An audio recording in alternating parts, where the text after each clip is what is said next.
Alright, hello everybody. How are you guys doing tonight?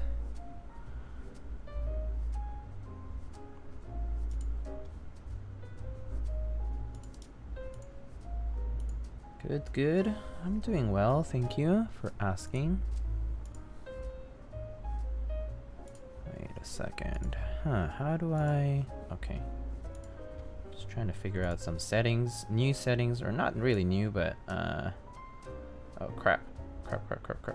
What did I do? How do I get this back here? Okay, there we go. Let's see. So I'm doing well though. Thank you for asking. Obviously stressed out. Very much stressed out for very obvious reasons. If you don't know why I'm stressed out, you definitely, it means you probably don't know what's going on in the world, and that's kind of okay, but it's also not okay. So I am stressed out.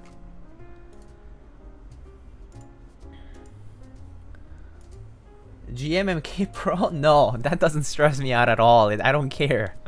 It's okay.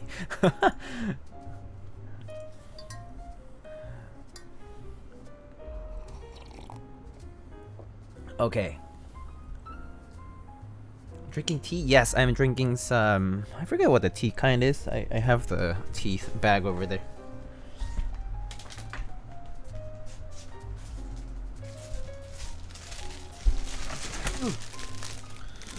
I am drinking some Rooibos honeybush tea. I don't know how do you write that?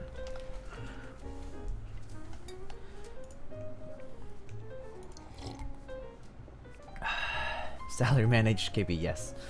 Zambamon, so lit. Hello, new deathmat? No, I've had it. I just haven't put it out in a bit. Also not okay. I know. I'm like.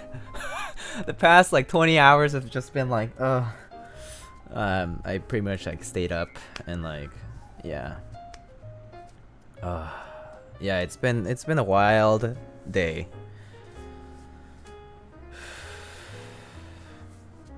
There's a really big election of dogs and cats, and Lightning's really stressed about it, guys. You vote, I vote, we did our part. That is true.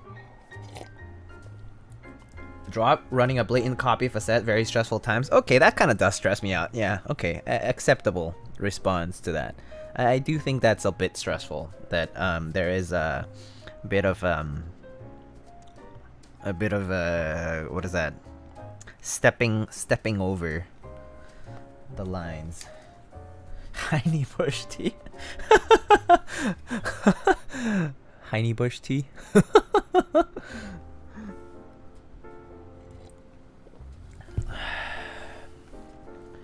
Who do you vote for if you don't mind me asking?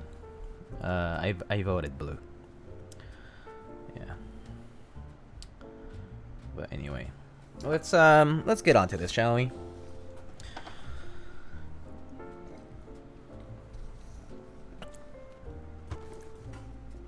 So this is what we're gonna be working with today. Very simple, and I got some 32.4, some 2.5. Some brushes. That's all we're gonna need. And this is actually maybe the second time I've grabbed on a Bluetooth able HHKB. So we'll see how it goes. Alex Happy, 안녕하세요. 여기서 또 보네요. 네, 안녕하세요. Oh, hey, ooh, sorry. Alright. Let's open this guy up. So I already opened it up before, just to test, just to make sure that everything was working. And I removed the QC sticker that was on the back. There's nothing really inside, there's just a manual, but I put it back in the original box it came in. But, so this is what the HHKB hybrid, professional hybrid looks like. It's pretty much the same as the Bluetooth version from before, HHKB Pro 2 Bluetooth. Should I ask what the drop clone set is? Am I better off not caring? What Dashkov was probably referring to was DCS Sleeper. Looks a lot like Gmk Muted, and a lot of people are criticizing it look like Gmk Muted and Mr. Sleeve's accent kit for the accents. And so anyway. So let's talk about this guy. So this is a Bluetooth-enabled HHKB. It's obviously flash with the stock layout, which if you don't know, that's what the stock layout looks like. You can look it up. It's very easy. It comes with 2 batteries, which I've already inserted here. And there's a power button here. There is a USB-C connector here. The USB-C is actually if you have any firmware updates and so on. So otherwise, though, you can just use you're just gonna be using the Bluetooth features. The new HHKBs actually come with these nicer rubber feet installed. They're much nicer than their Pro 2 versions. And you know, it has the serial number, the part number, the revision. And then the instruction manual for the dip switches here.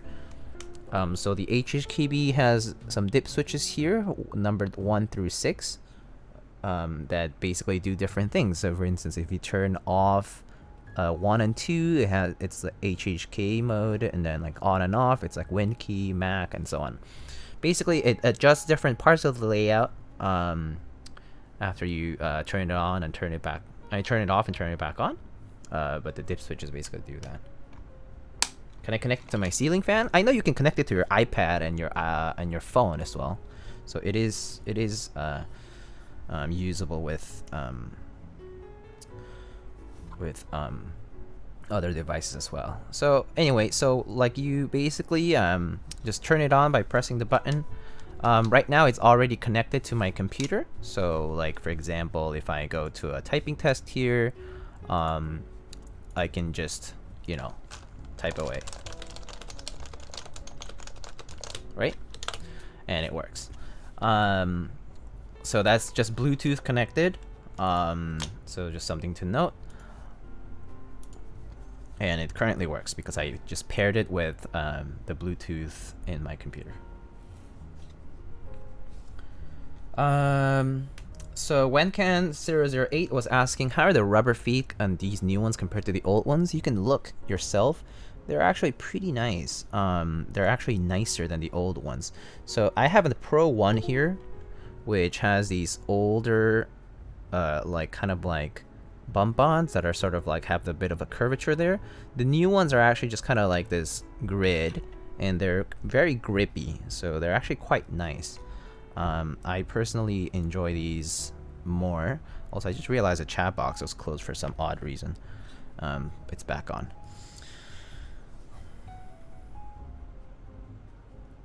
Who even uses Topre anymore? What kind of blasphemy is this? Get out of my stream. Get off my lawn.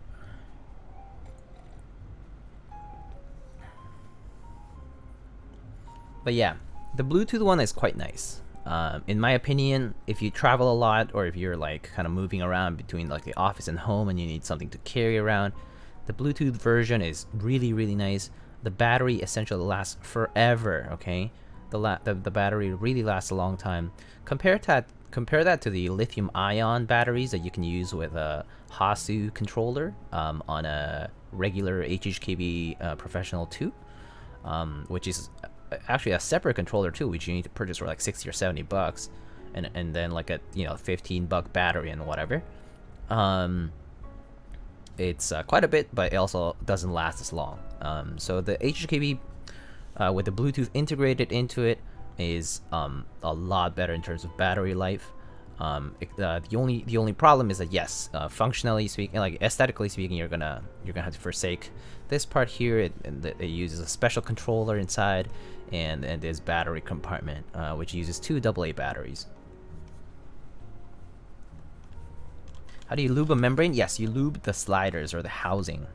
You don't lube the domes. The domes are left as they are. What switches are these? These are Topre. How are the domes compared to other HHKBs? Pretty much the same. Dome weighting wise, like the 45 gram is pretty standard. I think I don't think that has changed over the years. Oh shit, I forgot it's plugged in. Oh crap, now it's like opening all these things. Frick. Let me turn it off. Okay. Yeah, so stock 45 gram, pretty standard weighting. It's actually very pleasant. 45 gram is actuation, okay? 45 gram is gonna end up being about 65 gram bottom out. If you really like press hard, like it's about 65 gram bottom out. So it's actually not a very heavy bottom out weight in that sense. It actuates at 45 gram. It collapses at 45 grams. It's very nice though. Are there linear membrane switches? No, because if you have a membrane, once the membrane collapses, it's just gonna go down all the way to the bottom. Someone was asking, do you think it is good stock? Does it need modifications? Well, so listen for yourself. Let's listen for ourselves the differences between a lubed HHKB and the regular HHKB. Shall we? Alright.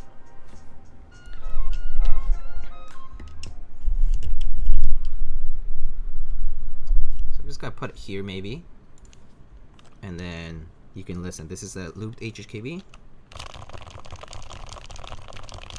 This is stock. Lubed. And silenced.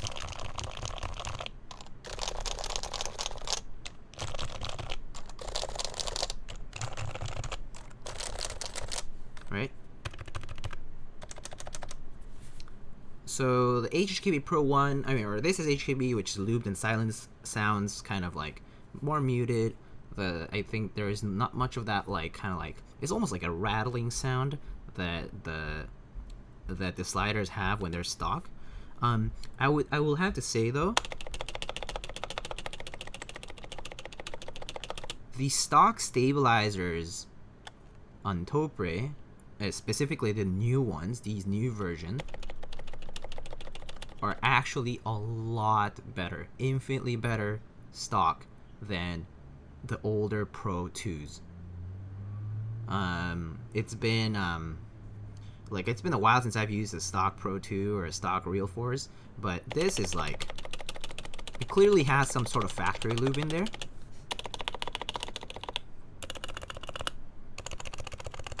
And it's actually pretty good. Like this is pretty good. I actually might reopen this one at some point in the future and re-lube this guy, especially the stabilizers. But it's way better than it was before. And 10 Peaches, yes, I did hear back from Twitch. Unfortunately, I was declined an invitation to be a partner, but I will reapply again in the near future. Basically, what they said was you just need more viewership. That's basically what it is.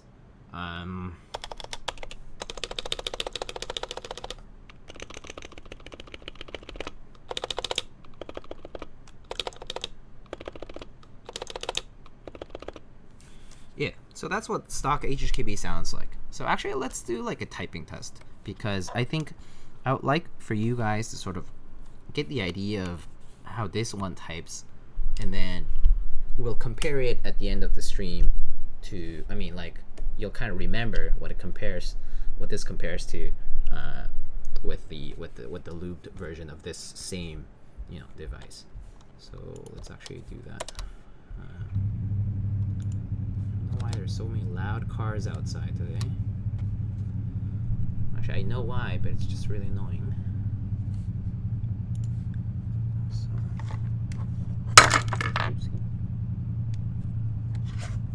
sorry, that was just my decorations down here. Okay. Alright.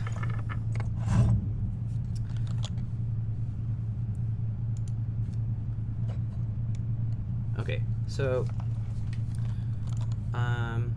Let's do this typing test. So this is stock HHKB Pro 2. Also, I don't know why there's this car motorcycle that's like not moving and just revving their engine. It's so annoying.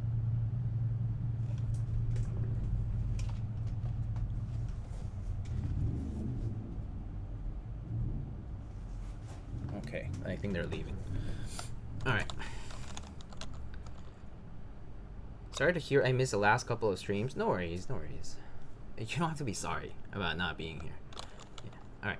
And yes, I'll keep trying. Other people have tried twice or 3 times or even more to get accepted. So it's actually pretty normal to get declined the first time. Alright, here goes. Oops. Ah, so bad. Okay. Let me move this window a little. Let's try again.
Okay, so that's what stock Topre sounds like. Okay, so stock Topre kind of sounds.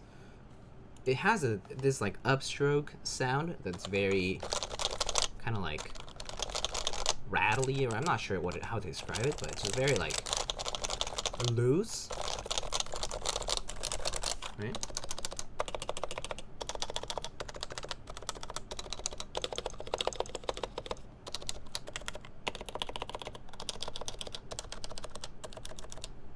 Right, so it has kind of like this like specific sound profile to it.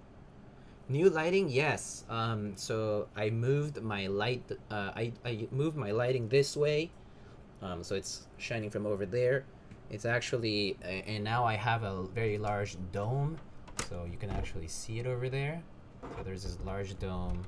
I got a light dome, and so like now it's working from there, and so. Looks nicer, I think. It shines better on my face and on the desk, so it's a good thing, I think. So it's struggling with the autofocus here for some reason. But anyway, so that's what stock Topre sounds like, okay?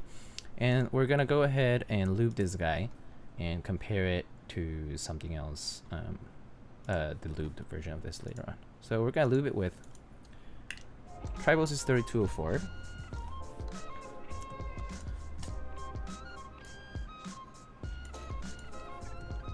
Yellow HHKB? It's more like yellowed HHKB. Alright, so turn off this guy. You look even more handsome now, please. Alright, so the first step is you remove the batteries if they're there. Alright, so I just removed my batteries. Just note that the batteries are not like rechargeable or anything. So the way you open up an HHKB, so it depends on which version of HHKB you might have. In older versions of HHKB, especially like HHKBs are not Bluetooth, they will have 3 screws. 1, 2, and 3. That's it. Okay, so you just get rid of these 3 screws and they'll open up. But as you open it up, you have to be careful, and I'll show you exactly why. So the first step here is, as you can see, there's 2 screw holes over here. All right. Can we turn the music down? Is the music too loud? Is the music loud, guys?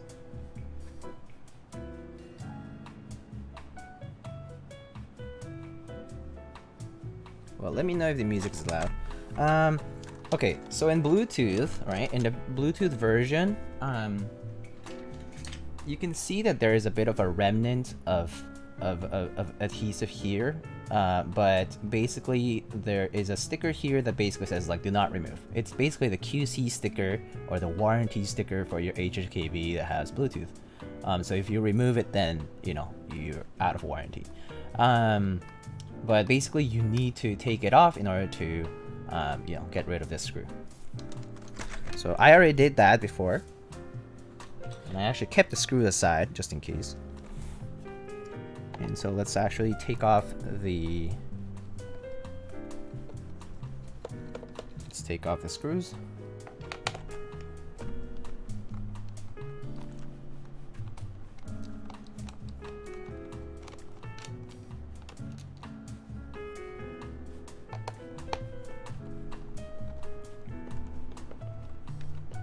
So just so you know, these screws now are they're gonna be screwing into plastic columns. So you can see there's plastic residue, right? So just so you know, it's important that you know that you should not ever screw these things too tightly. If you put these on too tightly, you're gonna risk stretching those plastic columns and causing them to crack. So that's the last thing you want to do. So just finger tight is going to be more than sufficient for Topre. Okay, now, so this should open up freely now. And, you know, you can start from the top or the bottom, doesn't matter. Okay, so I start from the top here, okay. And, okay, so the reason you need to be careful while opening it is because most HHKBs have a controller that's attached to the bottom case, and that connects through this long ribbon cable to the top case, right? To the main PCB that's attached to the top case.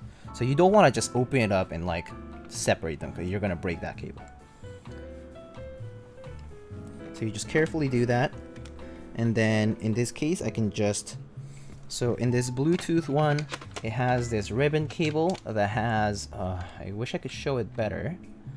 Let me see. Okay, there. So you guys can see that there is this little tab here that you can remove. So you can just lift this tab like so, and then just carefully wiggle it out. And now, whoop, and now you have successfully removed the ribbon cable from the top and the bottom pieces, right?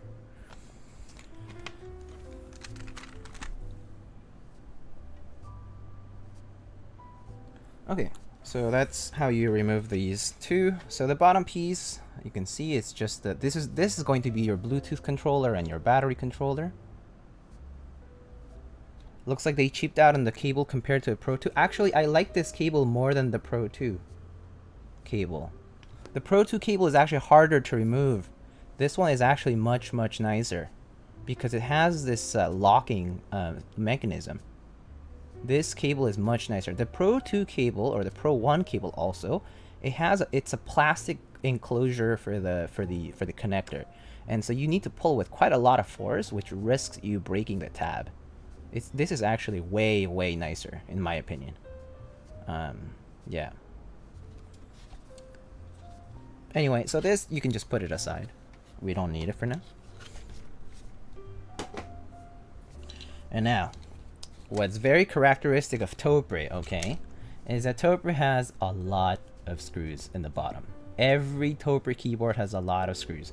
The reason why is because it needs to basically uniformly attach the PCB to the domes, right? Because the domes are sitting, basically there is the PCB and there's a conical spring and then the dome sheet, and then there's the sliders and the housing and then the keycaps.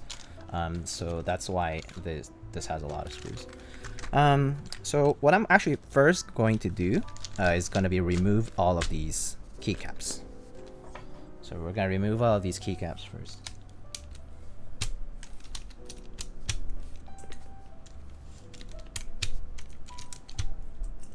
So just a regular key puller is going to be more than enough.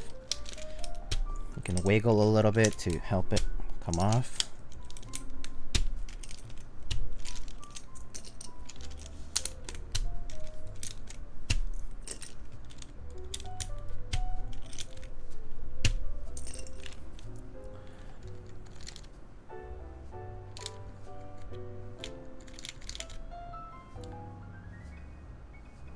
Yes, so one thing to note is that all of the new revision of HHKBs now, so the ones that were just newly released where the logo is here on the left hand side, all of these new HHKBs are now programmable using their application. They have a specific application, and it's programmable. It's great. Like, it's basically like really easy to use, which I actually haven't used it personally, but I've basically heard of it. I actually would probably have to download it or something.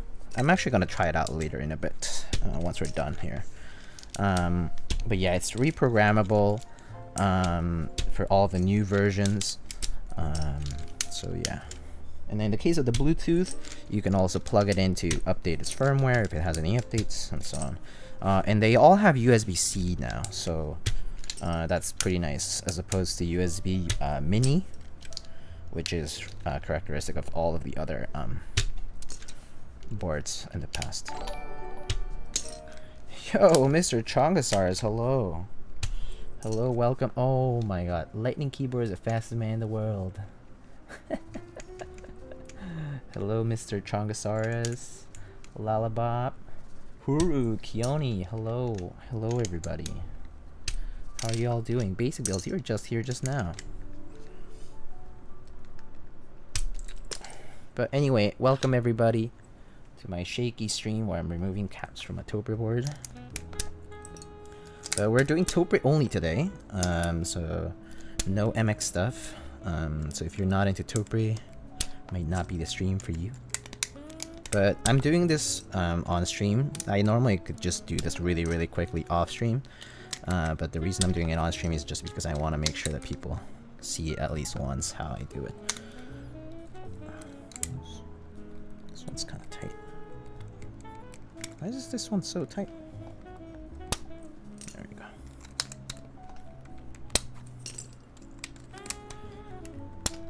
Do you think Cherry MX Blacks are good when lubed? Yes. Well, if they need to be slightly smooth. They need to be somewhat smooth before you even start lubing them. So every switch is like that.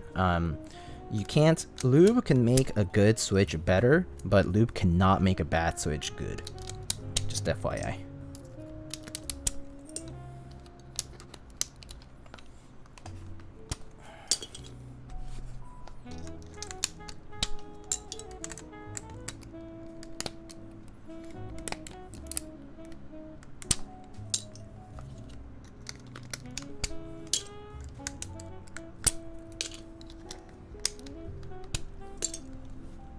Is this thing soldered? No. So you'll see how it works in a bit. But I mean, you can look up pictures as well. Like, there's countless guides of how to do Topre stuff out there. But yeah, it's basically a PCB on top of which there is a sheet of. Oh, sorry. Damn connector. Is that okay? Ugh, I hate this cable. It's like crapping out on me. I think it's either the connector or the PCB. I think it's the connector actually, but I don't know why.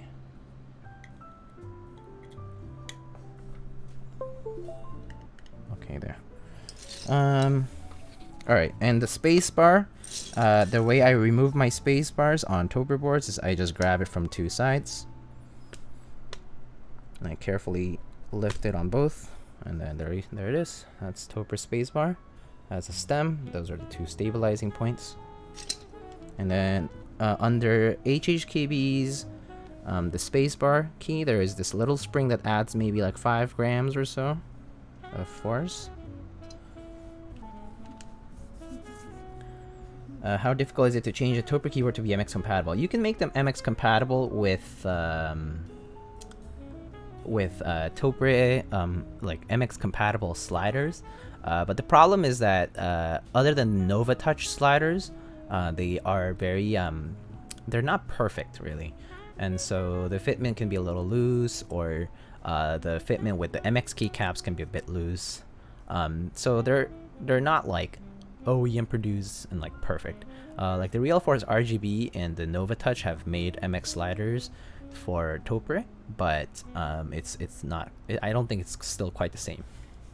So personally, I normally just tell people to not use MX sliders with Topre. I personally don't really like it personally. I've tried it many times actually. Like one of my first ever modding like projects was to like Nova Touch a full looking board, and then it was okay, but then I kind of grew tired of it because I didn't think it was the same experience that Topre first gave me. Any keyboard size you recommend? There are so many. Depends on the region. It depends on what you're looking for. We have a bunch of vendors. You can do exclamation sponsors, and those are many of the vendors that are located in the United States. But if you're looking for like OEM boards, I mean, of course, you can look up on Amazon. If you do exclamation gear, you can find some recommendations that I give, like Leopold and Philco are pretty good. I recommend for Topre, of course, I recommend like PFU-Fujitsu stuff, so like HHKB, Real Force, right? Leopold also does Topre, so yeah.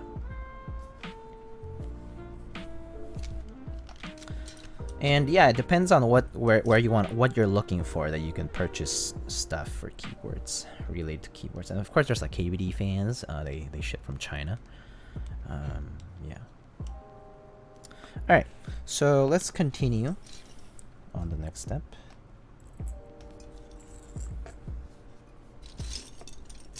It would be nice if I could just put these somewhere.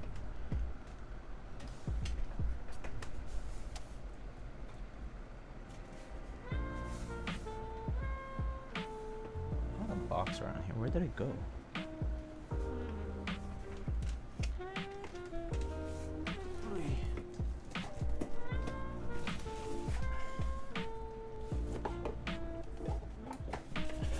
Okay, this is fine.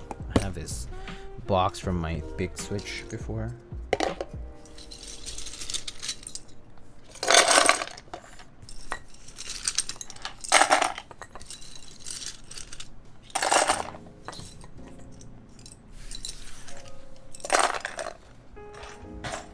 Alright.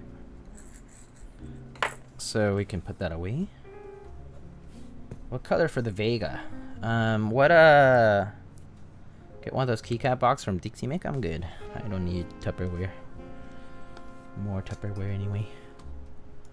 I have like a lot of Ziploc bags and like boxes too, so.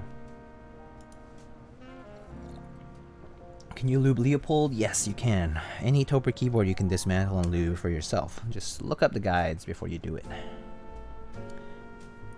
Alright, so now that we're here at the PCB, you just need to take off all these screws.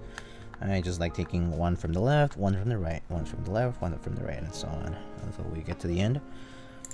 Just be careful towards the end as you unscrew these. The last thing you want to do is flip it over or topple it by accident. You're going to have all these conical springs and these membranes flying out everywhere, and they're extremely light, so they're going to fly out really far.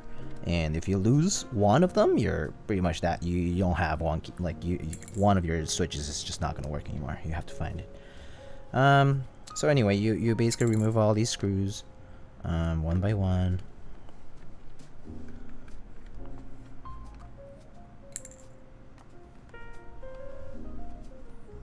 Put them on one of the coolers.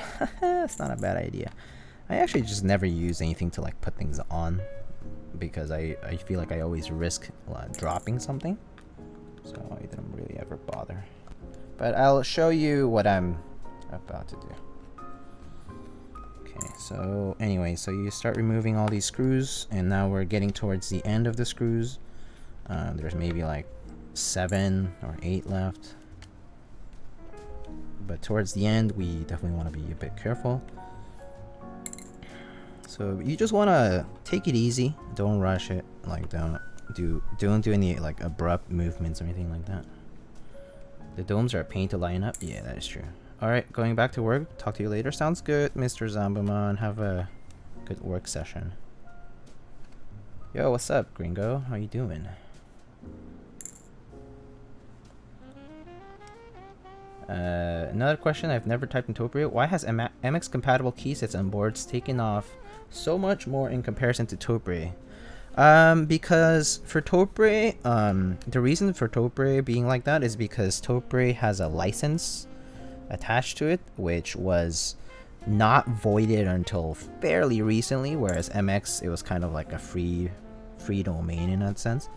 There's that, and also just like I guess Topre never really took off. Topre was a lot more of an enthusiast sort of thing, or like a programmer sort of thing, so it didn't really take off in popularity. And so I think a lot of people kind of like never really like the demand wasn't there to justify like a whole industry to sort of like cater to it.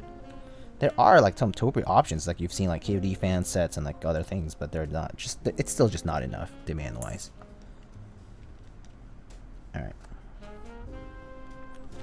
Alright, so we're at the last screw here, and as you can see, I am applying force with my hand at the end here.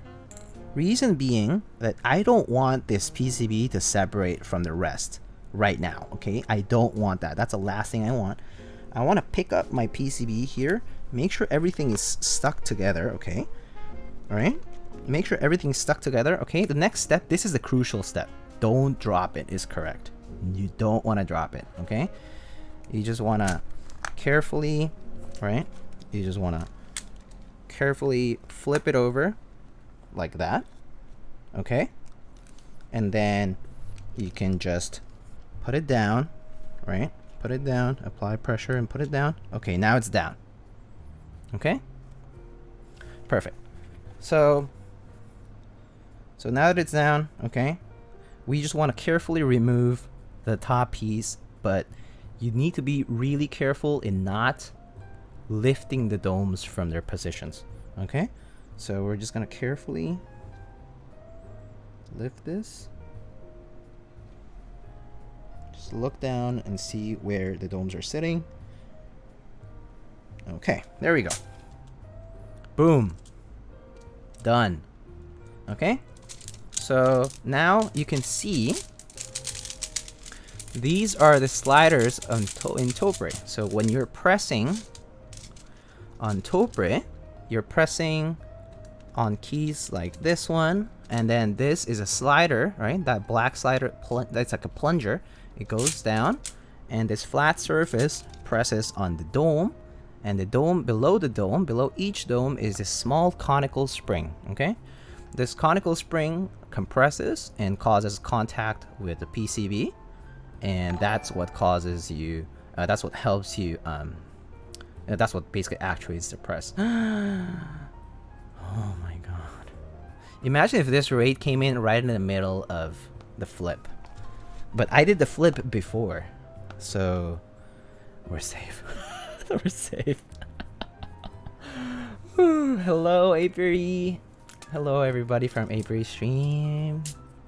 Welcome, everybody. Hey, Lightning, I dare you to sneezes? Like sneezing? Like achoo? Achoo. Achoo. Choo. What? I don't get it. Sneeze? I can't sneeze right now. There's nothing to make me sneeze. I have like, I used to have like an air purifier and stuff. So like I'm always like I'm always moving air in my room, so I don't, cause I don't like having too much dust and stuff, allergens and stuff. Oh, because the domes and springs will go everywhere. Oh, I see. Upas, thank you so much for the sub. Thank you. Apiary, thank you so much for the sub. Thank you. Not funny, top crowd. LOL. Oh, the PCB's already sitting down here. There's no way I could sneeze and they'll just fly off. These are also pretty stuck to the PCB because it's brand new. Alright, so you guys can see the dome here. This is what an HHKB looks like, bare. Achoo! Just kidding. Alright, so yeah. So this is what it looks like. I dare you to flip it. No, that would be scary. So you can just put this aside somewhere else, okay? In my case, I'm gonna be plate safe and just put it all the way on my bed, where it's safe from danger. Okay? The most important part of the HHKBs when you're lubing and stuff is right here. Defraz117, thank you so much for the tier 1 sub. And yeah, Apiary, congrats on Noir. I've heard that You were quite successful with Noir. I'm very, very happy for you. There is a command for Noir here on this stream as well, if you would like to support Apiary as well as me. Alright, so the next step in Lubing Topre is dismantling all of this. So we're going to remove all of these 60 sliders as well as the stabilizers. Just trying to keep up with my idol. Please. Please. You took off. You've left plebs like me behind. It's okay. You don't have to pity me.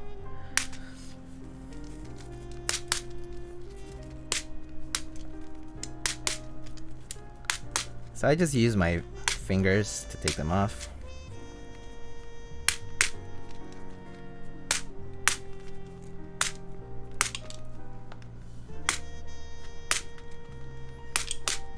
Some people use like tweezers, some people use like other things. I just use my fingers.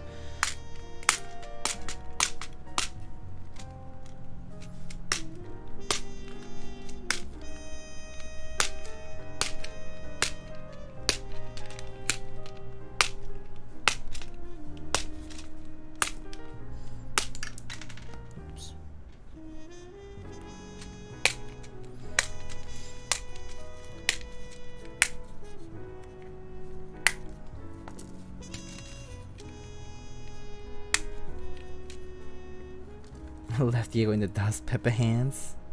Yeah. No pen? Those fingers gonna be red? Nah. Nah, I'm fine. I've done this many times to know like how much I need to do for this. Alright, so all done. So blow some air into it.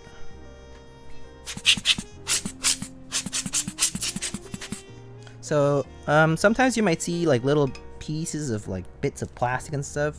It's kind of normal. It's fine. Like your sliders will still fit just okay. It's just part of the extra little bits that come from the manufacturing. So don't worry much about that. And then the stabilizers will do last. Okay.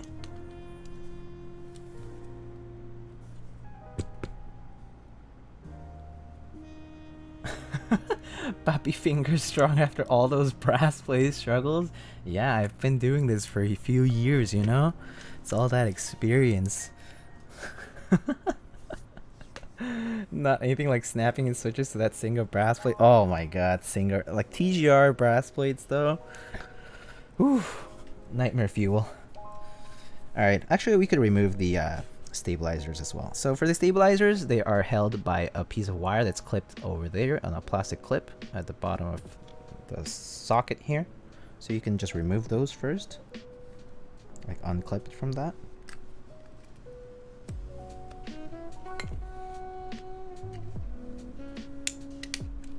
And then you just take it off. So that's a 2U stab. There's the other one here.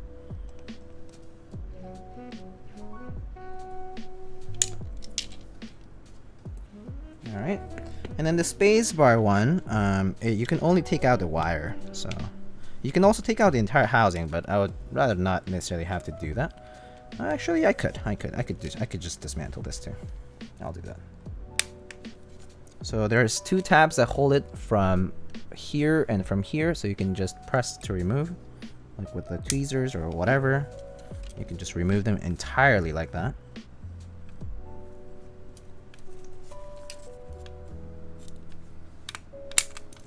There you go. We've removed the stabilizer entirely. Okay, so that's the spacebar stabilizer for the HHKB. So now you can see what the HHKB integrated plate, which is also the top case, looks like. So this is why Topre is hard to reverse engineer, especially for HHKBs. And this is why Norbauer doing these projects to essentially replicate this top case is a really big deal, because this is not a trivial thing. Of course, if you can fund injection molding systems, you know, you could just make a mold of this and basically replicate it. But yeah. Alright. So what we're actually gonna be lubing is not these sliders, is actually the housing. Okay? So we're gonna be lubing this guy, not this guy.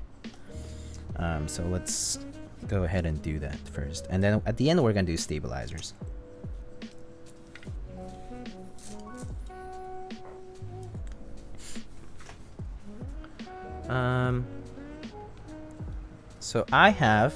So I'm gonna be using these micro applicators I have. So if you do exclamation gear, I think I have a link on my Amazon to micro applicators as well. If not, I think exclamation applicators might also work. But I have these micro applicators. These are cosmetic micro applicators. They have a little bit of cotton that you can use to apply lube pretty uniformly on, you know, especially small places like this. So these are actually quite perfect for Topre lubing. You can also just use a regular brush, which is totally fine. But I like using these applicators because it's just more even, especially for thicker lubes like 204 or 205.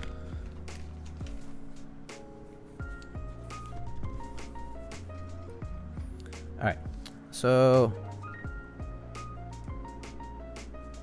I have a bunch of lube here. So I was transferring some lube into a jar, and I have a bunch of lube in this spoon. Oh my god, GNW. Oh my god, thank you so much for the $25 tip. Wow, thank you. Alright, so I have this spoonful of lube, which I'm not gonna lick. I'm just gonna use the spoon to gently apply lube onto my micro applicator.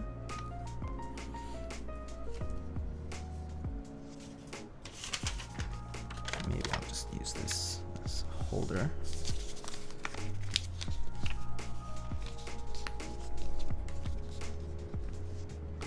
Okay.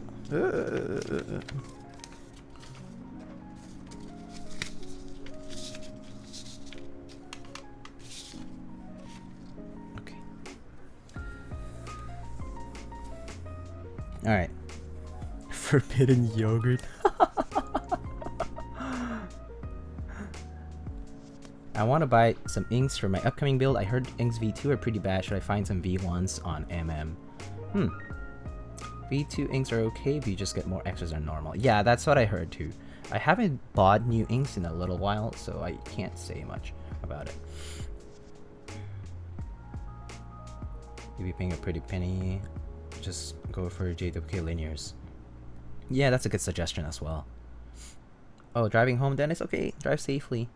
Hey guys, is black, red, kale box lubed more smoother than milky Gateron yellow? I'd say kale box switches are pretty smooth. So yeah, what are the best Gateron switches out there?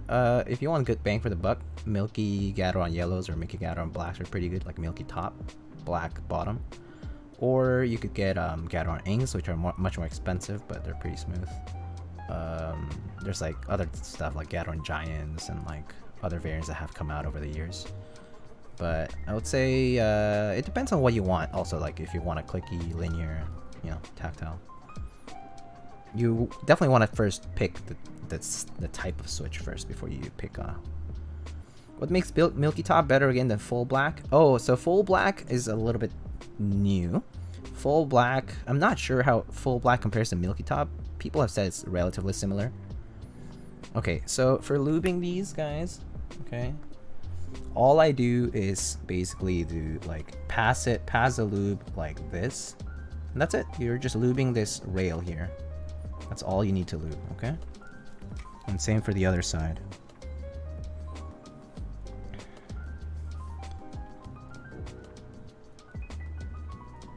Like this is all you need to do for lubing Topre. It's very slight. This makes a huge difference.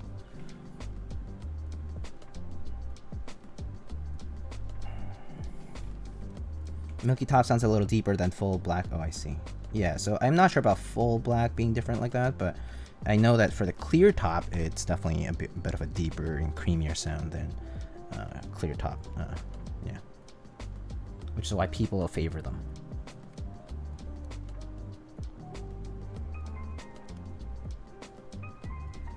Oops, sorry, apologies.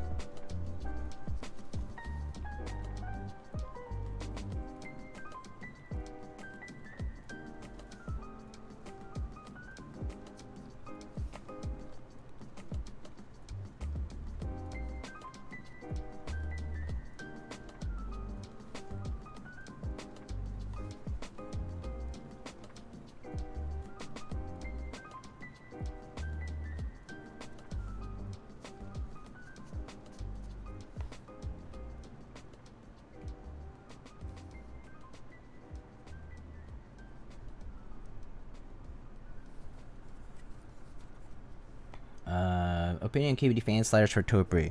I haven't heard very good things about them, personally. Wobbly and twisted, there you go. Let me see. Their molds suck. I haven't tried those specifically. I've just heard that they're pretty bad, even compared to like JTK stuff.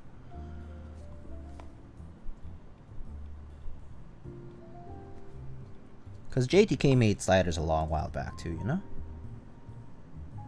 And like Originative and other stores used to sell them. They might still, actually, I'm not sure.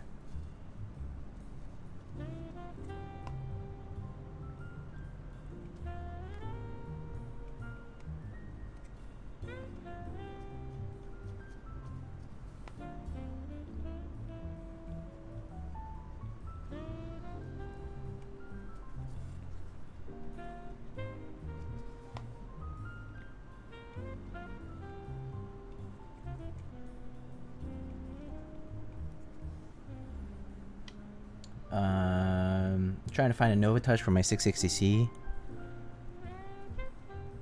It's not going too hot. Nova Touch is very expensive now. They're out of production. They're very expensive. I mean, like, at this point, if you really want to splurge, it's either, yeah, you pay for a Nova Touch and you pay like $250 or $300 for one, or you pay for a Real Force RGB and you harvest the sliders from it, which is another $250 or $300 if you want that instead. But yeah, that's your only choice, really. Hey, Tyler Durden's, hello. How you doing, man? I haven't seen you stop by here. Welcome.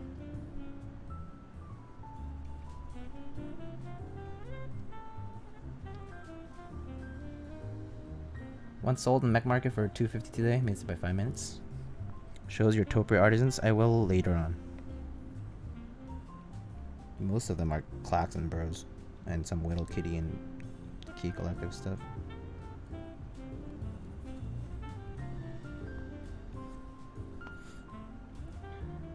Might just have to snag a Real Force. Yeah. Yeah, it's either a Real Force or Nova Touch at that point.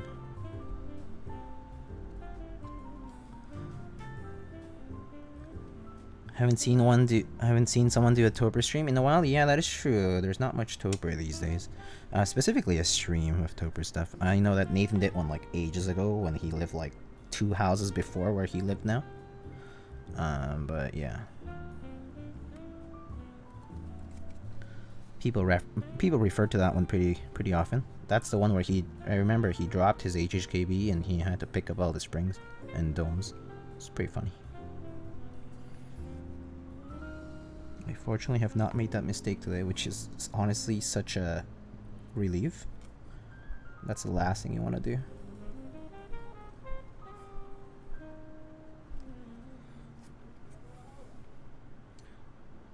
Wait, I just realized the spark. Yes, it's a spark. It's a plastic spark I got for...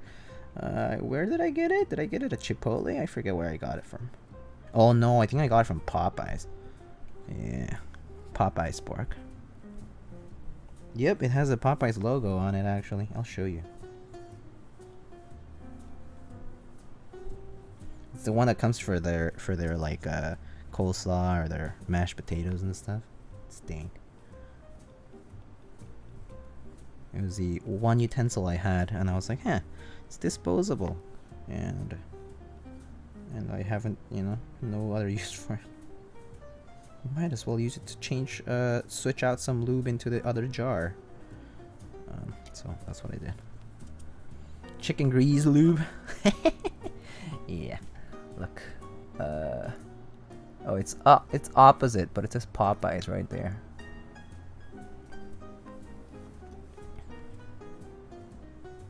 Not even gonna use all of this. I'm gonna have to scrape it back into the jar. This is way too much lube for a Topre board.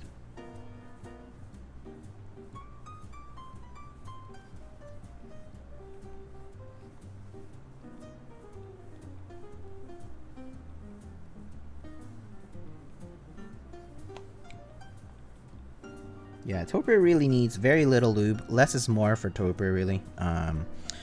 Some people prefer thinner lube. Some people prefer thicker lubes. It's actually pretty subjective. I've had this argument many times with many people.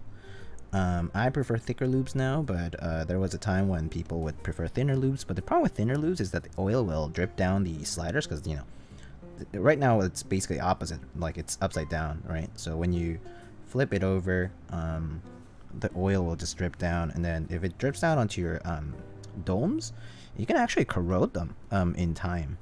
Not right away, but in time they might actually like be kind of like weird. Maybe it's like part of the mixture of the humidity and like all that stuff, like all the conditions. But yeah, the domes can actually be corroded by the oil, I guess. Do you see the Gmk Pro? Yeah, I was talking about it with some people earlier. It looks really price competitive. It's basically your mainstream SAT75, huh?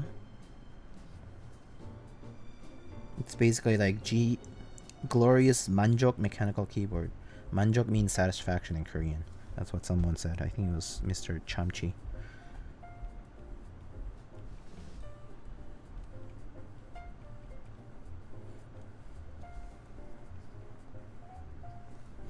But yeah, pretty crazy though. $170, high profile CNC aluminum, allegedly QMK PCB, and other stuff. But yeah, and a knob, of course, and pretty much the same layout of the set.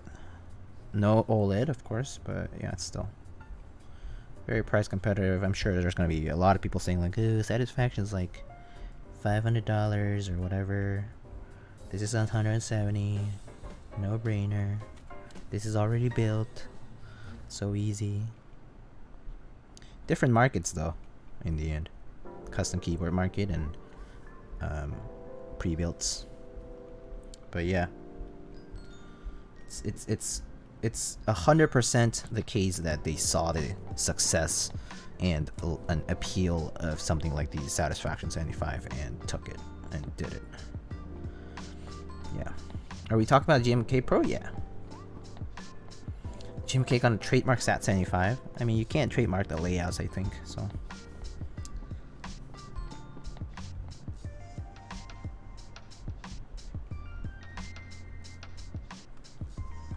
If that were the case, HHKB would be a trademark layout too.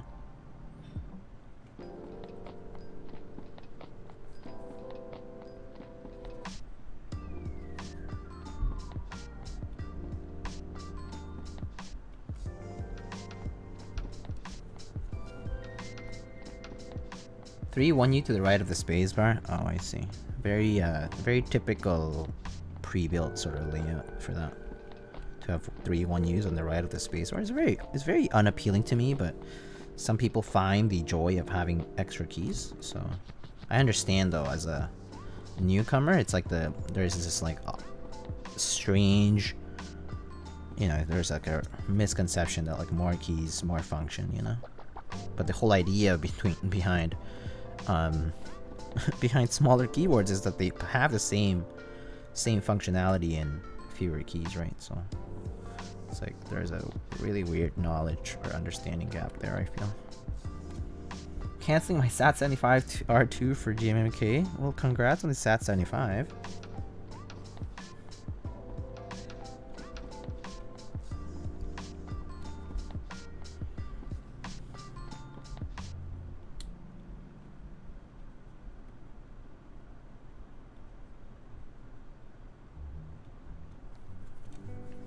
Hey, OV1 Kenovi, hello.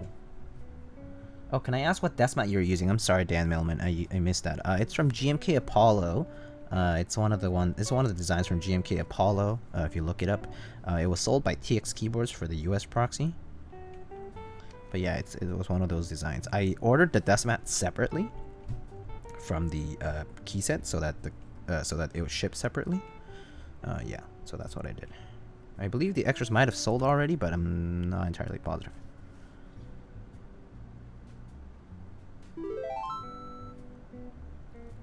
Yo, Kevin. Thanks for the sub, man. Thanks for tier 1.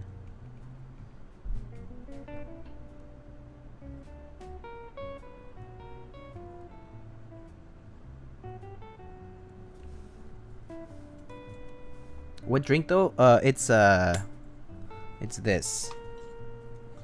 It's rooibos and honeybush tea. I actually need to go get some hot water.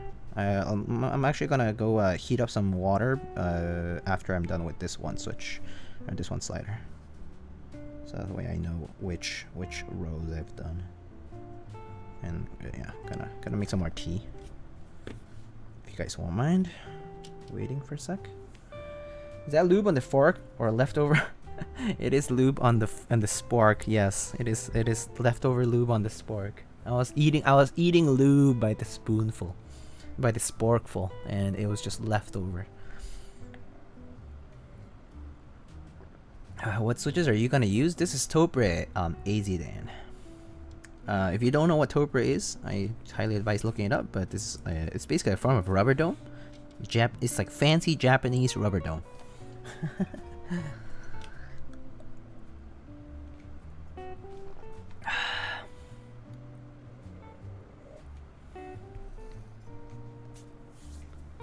Why those sticky things over using a brush?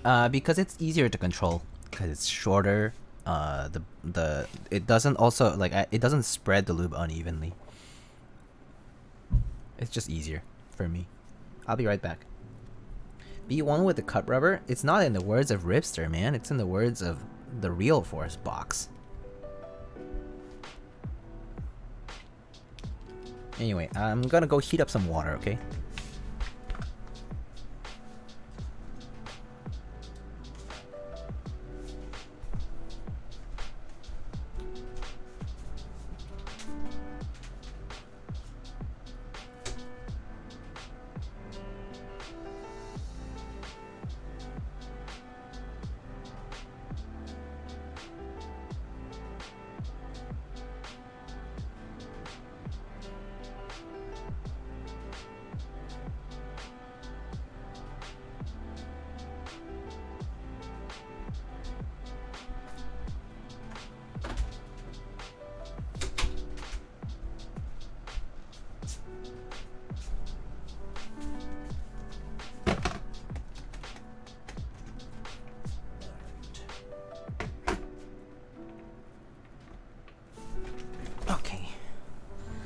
Brought the kettle over. So are Topre like hipster switches? Sorta?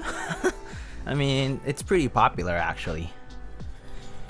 It's pretty popular among enthusiasts. Almost everyone goes through Topre at some point. Yo, Obsidian, hello.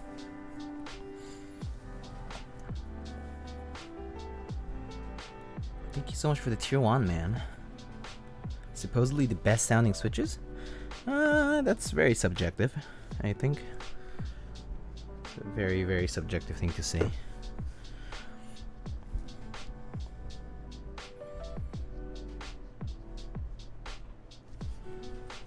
Okay, let's continue while the water heats up.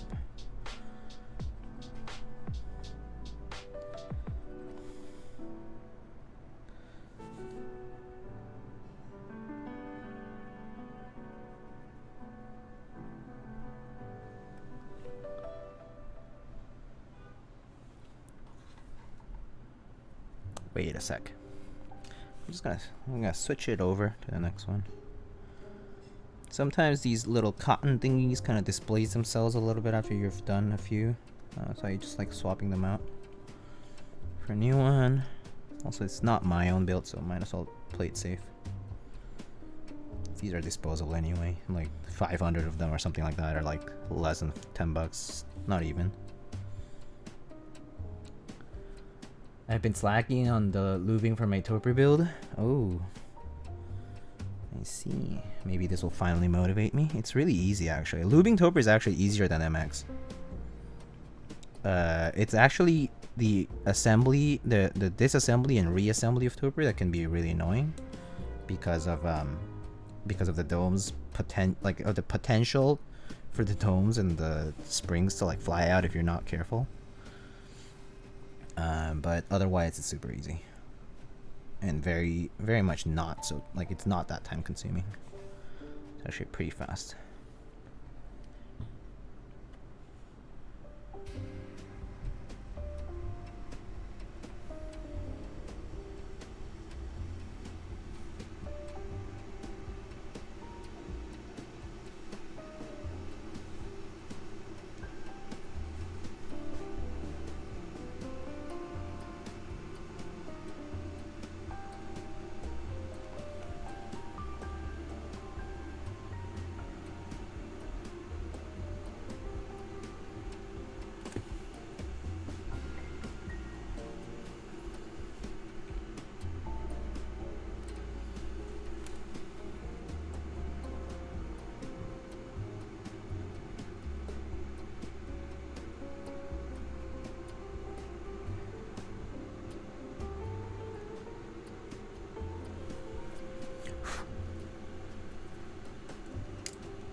So what makes these superior to other domes? They're very consistent. The sliders and the overall mechanism makes them feel very consistent.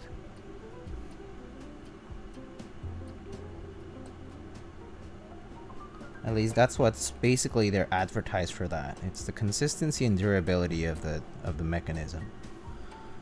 So it's like this proprietary mechanism that just makes them feel quite consistent over many presses. I think it's hard to explain in words without having to convince you to just try some at some point, but it definitely is pretty popular, and like a lot of people have purchased Topre boards, and like Topre boards are actually not very hard to source. But it is kind of like expensive if you're thinking of like a pre-built having to be less than like, you know, $100 or something. Because these guys definitely, like, a used HHKB is between like maybe like $170, $180 maybe. You know, around there is pretty reasonable used. And then I think the retail price is like $210 or something like that. Yeah, something like that. So, is it worth the money? My opinion is yes, of course, because I use it. But again, it's subjective matter for sure. I think you have to use it to know. I would say yes though, but yeah, not everyone thinks the same.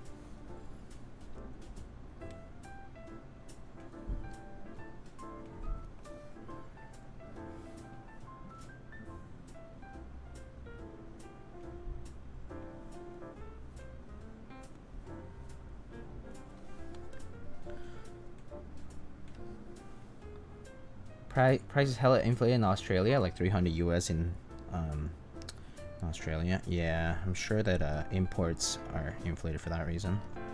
Yeah, it's probably the import fees for these companies who are like vendors who are sourcing them. They're probably charging you for all the import fees or passing it on to customers.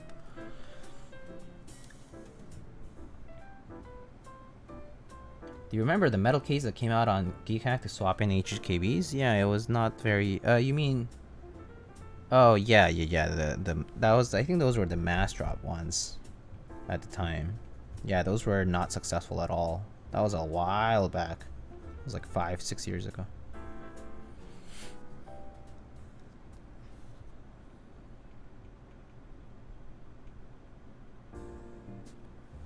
Yeah, I believe personally for HHKB, plastic is the way to go. There's like, I think the I don't know how Evija. I don't know how do you even pronounce that Noxery board name, huh? Evija? Evija? Evija? Evika? I have no idea. Evija. Yeah, see. Okay, Evija. Evija.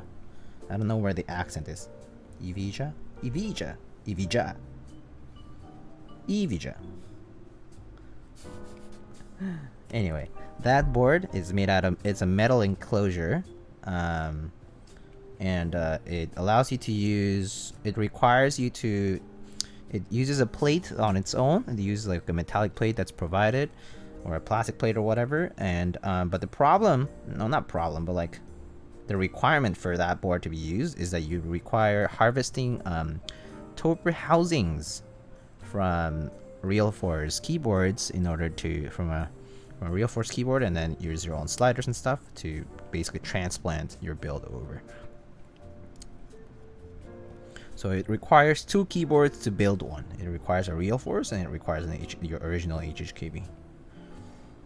That was what people criticized it for. However, I personally think like at the point of end game Topre, it's about the same cost doing end game Topre as it is doing end game MX. But you know, everyone has their own opinion about that.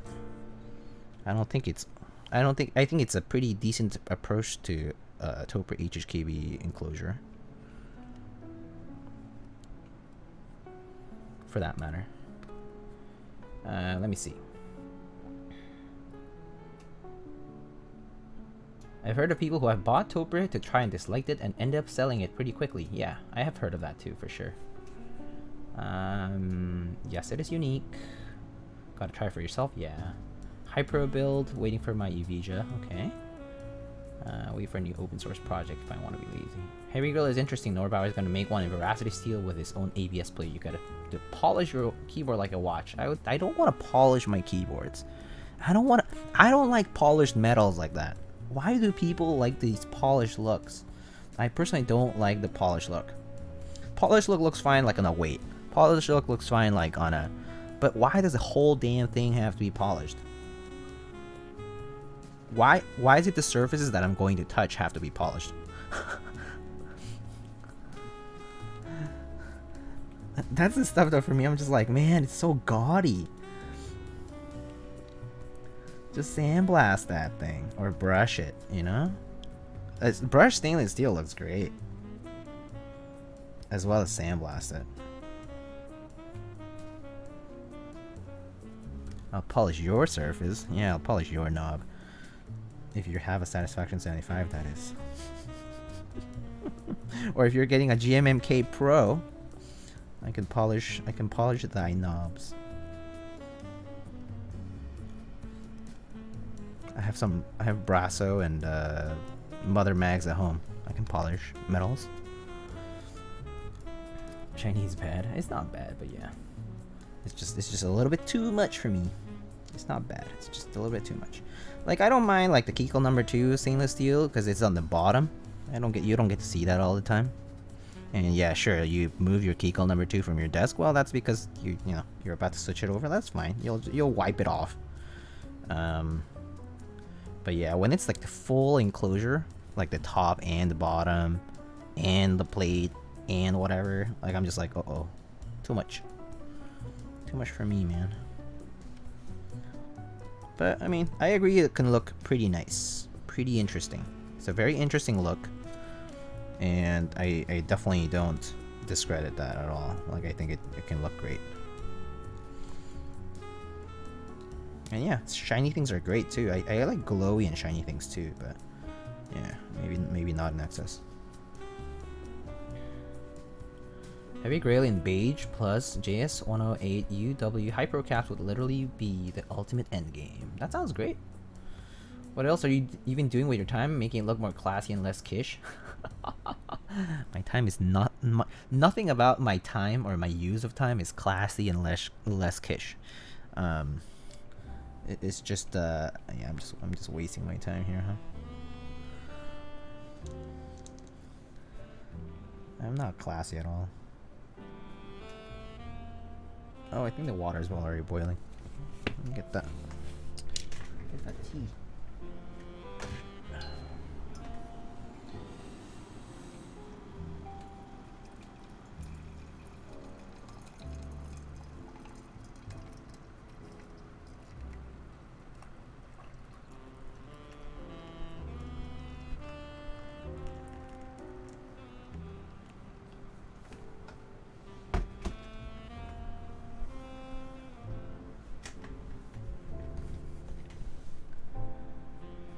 IMO, the raw milled aluminum looks cool. Oh, like when Apiary or Nathan had their 265s without coating.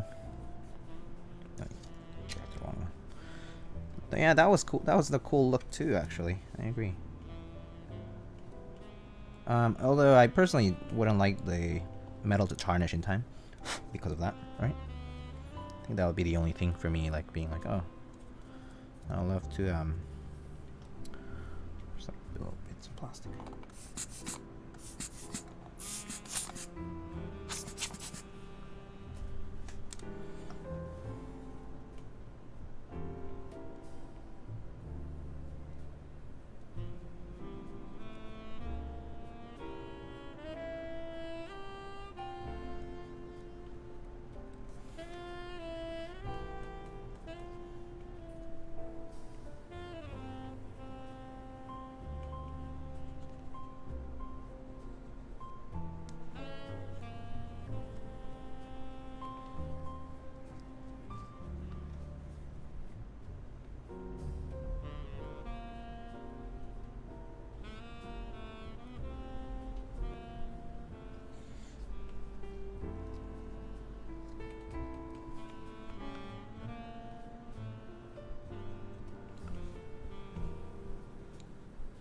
Veracity Steel group buy is gonna be like 1,300 before the HHKB donut. Oh my god.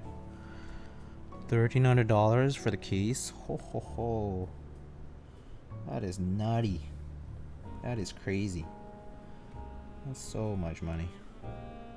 So that's like a $1,500 board. Plus work. Extra work. Plus whatever like else you might be doing for customizing. Wow.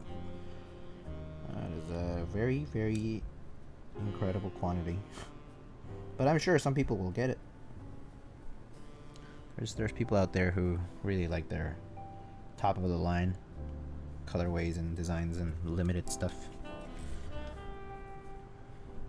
I was wondering if you have started your research position yet. I have. Although it's been fairly quiet because of COVID. Alright, so now we can just put the sliders in. So I'm just gonna just do that.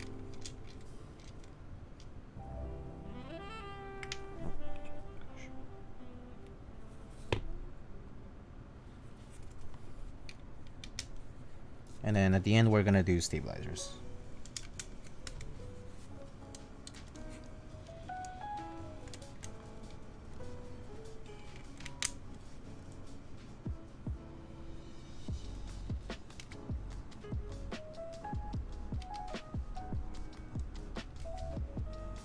It's great nevertheless that you've started new work. I agree, thank you so much. I'm glad. Do you prefer your Topre to be lighter or heavier? I would say I prefer it on the lighter side generally, but I mean I lube with 204, but again the reason why I use these micro applicators is because it allows for a much like very even coat, and so it doesn't feel as heavy.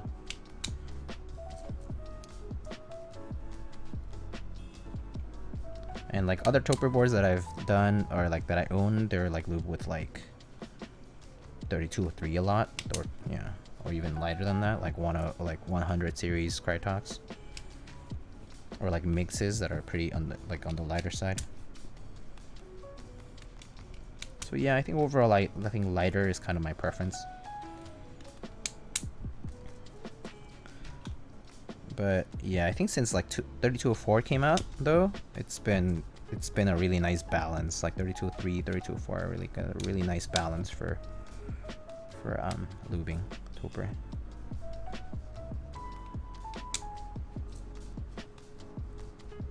What do you think can be done about the spacebar sound? You mean for Topre? You just gotta lube that thing.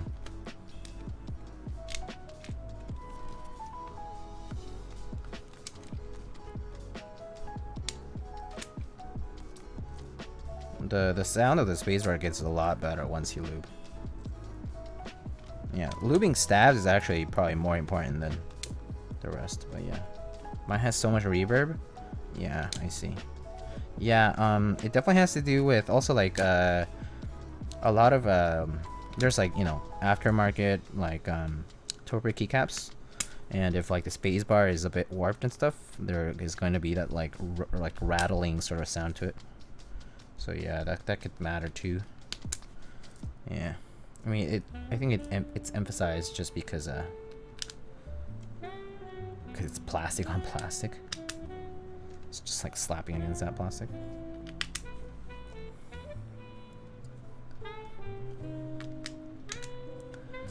This Topre modding stream has piqued my curiosity with Topre. I have stock, so I don't know then. Oh, okay, that makes sense then. Yeah. So if you have stock, yeah, stock is definitely pretty rattly. Yeah. I personally would never use Topre stock for a long time. I don't think I can bear it. It's very irritating to my ears. High pitched and like very like reverby. Yeah, for sure. The hybrid might be great to pair with my iPad Pro. Oh yeah, that could be. Yeah, that could work. If you use your iPad a lot and you type on stuff a lot, yeah, it could work. I mean, stock spacebar, but I loop and silence it. Huh. Oh, I see. Yeah, maybe there wasn't either enough lube or yeah, it's kind of a mixed bag sometimes. But yeah, it could just need a reapplication at some point. Was it like that since the very beginning? Like since you ever closed the case?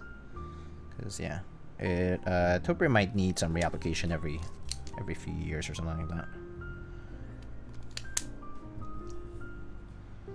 But yeah, it's hard to say.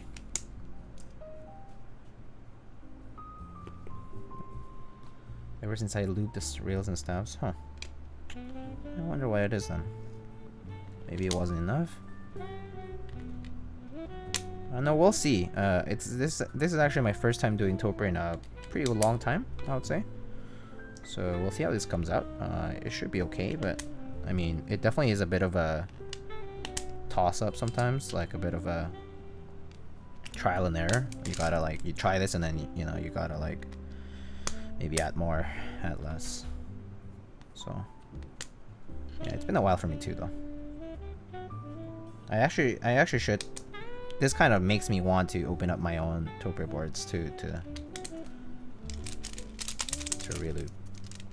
One thing that's right away noticeable after you lube Topre is that these sliders don't move as easily. Like, you know how earlier like they would just like come up and down really easily? Once they're lubed, they don't really do that as easily. So that's a very noticeable effect of lubing it.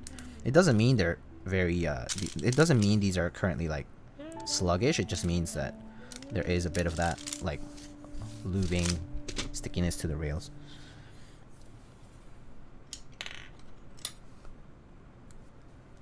Alright, let's get some 2.5.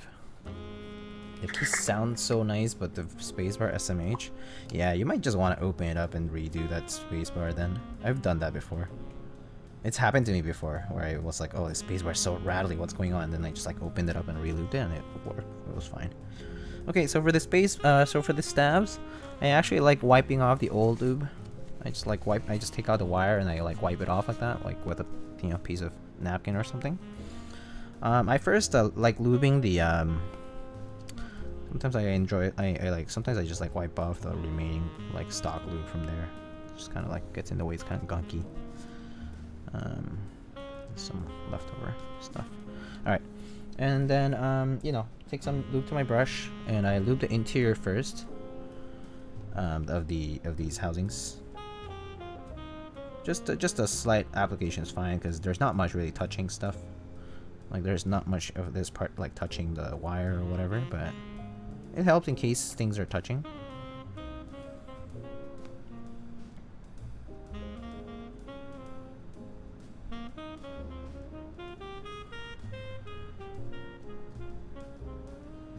Flip it over, just apply a light coat. Just light coat is fine.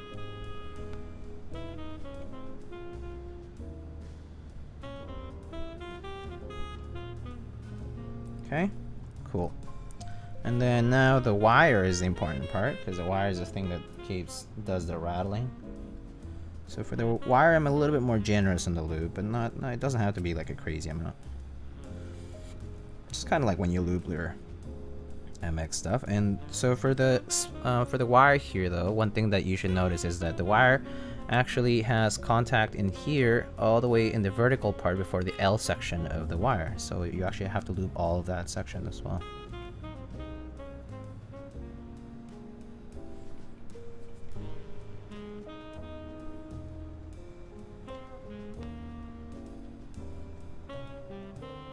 Basically, any point where you think there is contact between the wire and the plastic pieces, lube it. Okay. Okay, and then I just hold it from here, let's say. And I'll wipe off a little bit of the excess, there's a bit too much.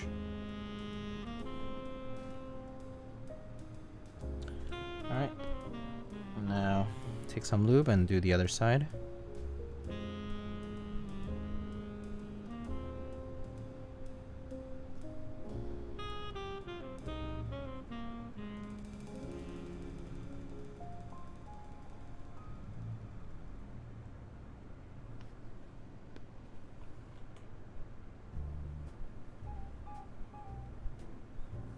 And then the clips also touch the plastic part. So sometimes I just like to just maybe like put it inside of this housing thing. So it just like holds over there. And then I just grab this thing, right? So you can see that this part, when it goes here, it has these 2 plastic clips right there. You see those? So I like lubing those parts as well, just because it makes contact. Anything that makes contact can have some friction, so just light coat is fine. At this part it really doesn't really need much because it just rotates actually. But rattle comes from any motion that's outside of the intended purpose, like, you know, like instead of rotation there's some translation and stuff. So I just lube that very lightly. Okay, that's it. And then now we just we just have to put it in here. So I just put the main body of the stab first. I push the wire so that the whole thing goes in. And then, you know, just carry it over here and then just press it either with your finger, with a brush, whatever it is. Actually, my finger might help the best. And it just clips right in. So it's clipped in. That's it. That's the first stab. And then we're gonna do the same for the other one.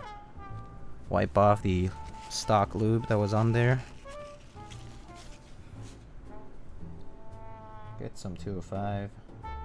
Actually, no, housing first. Housing. So here, this one really didn't have much stock stuff on it. Just wipe it off. So you just need to get all the gunky parts off. Really, there's not much to take care of.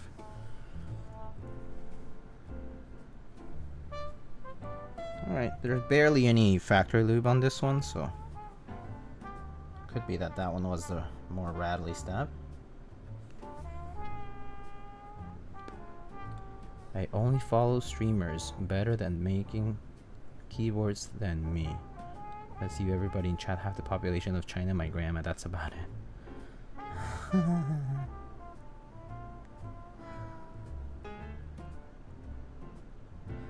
I only follow streamers who are cute like Diego, please. Please.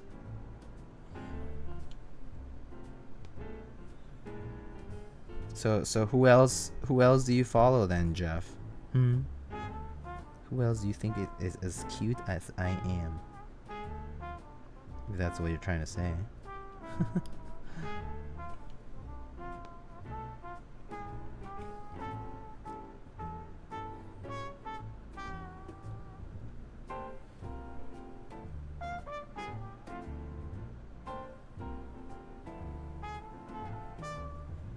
As cute as you? Well, that's no one.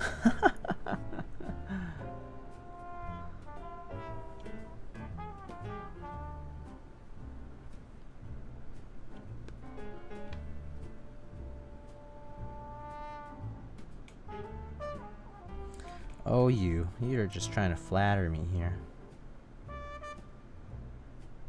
Opening up Topre is a pain, especially popping off the spacebar. It's not too bad.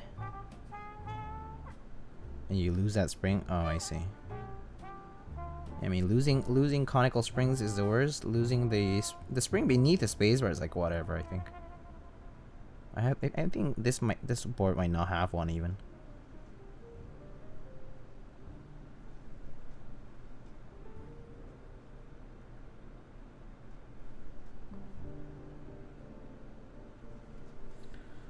Okay.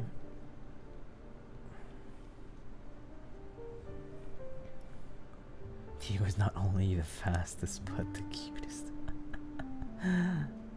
The cutest, the fastest, the something streamer on Twitch.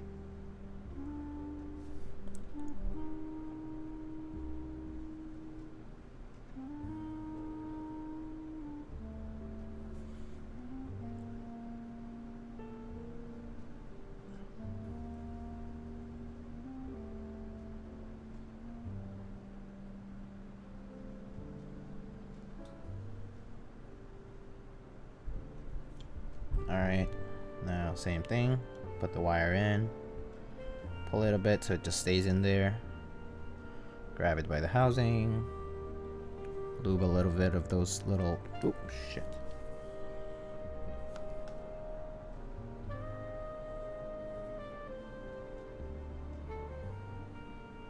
Okay, so yeah, just make sure it's in there, first of all. Pull it by the wire here. Okay, there. Oh, come on.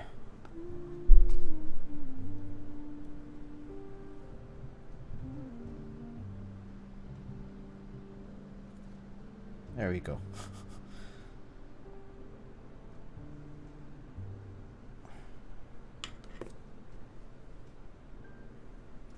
Alright, so now I just lube the L part here, or it's going to clip. Slightly is fine. You need more than a little thin coat of it.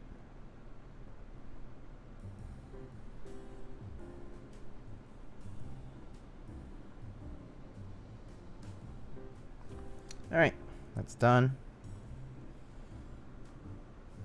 Now take this housing, just push it in there.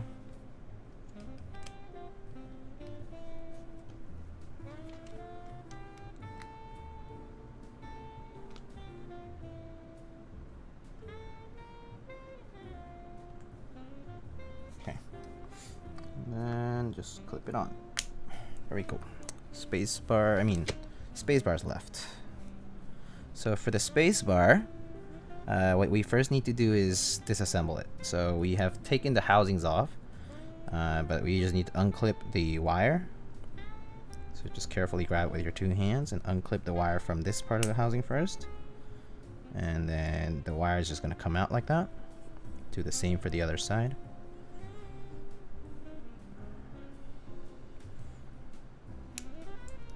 Do note where the wire is clipped. So you can see that there is this slider here for the stabilizer, where it like goes in like that, and then it clips. Oh, sorry, it clips down at the bottom part of the housing like here. So there's 2 parts you need to lube basically. You can see that where you need to lube is that end piece of the wire, and the opposite side where it clips, and then wherever it might sit on the housing itself, on the HHKB housing. Okay, so same thing. Tim Keelis, thank you so much for the tier 1. Oh, are you recovered now after the fun night you were singing? Is your voice okay? Hope you're doing well.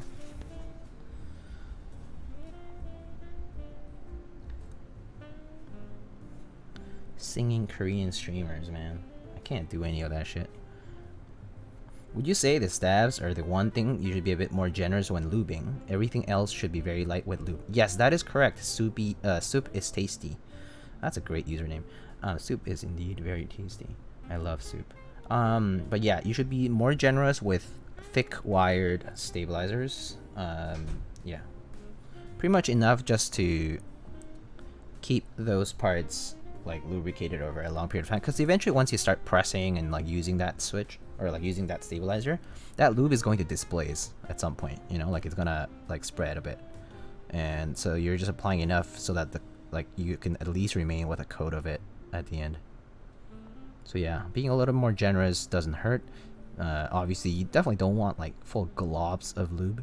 You just want to like, that's why you use a brush, because it's easier to spread it around.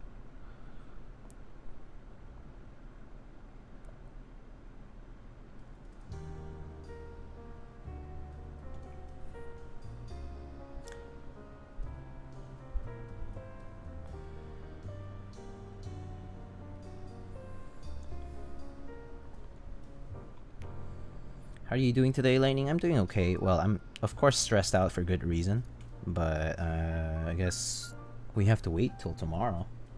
I don't think Nevada's counting any votes until tomorrow, so looks like we have to wait. But yeah, I've just been following the elections, and then that's about it. Other than that, just trying to do work if I can focus, but I've really been unable to focus because, yeah, this is just very important to me.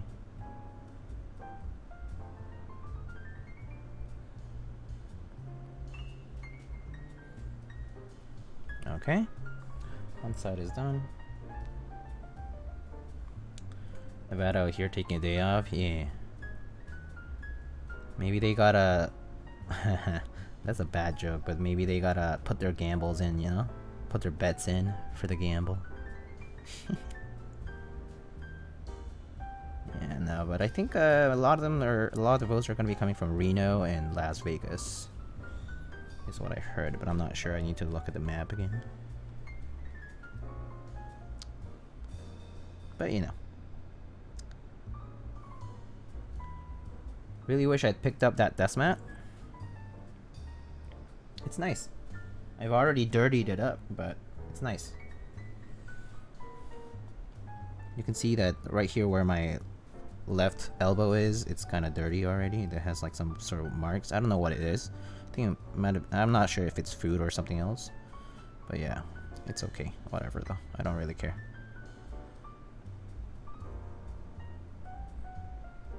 You can wash them, but I don't think I think I washed this and it didn't come off, so I think it might have been something oily.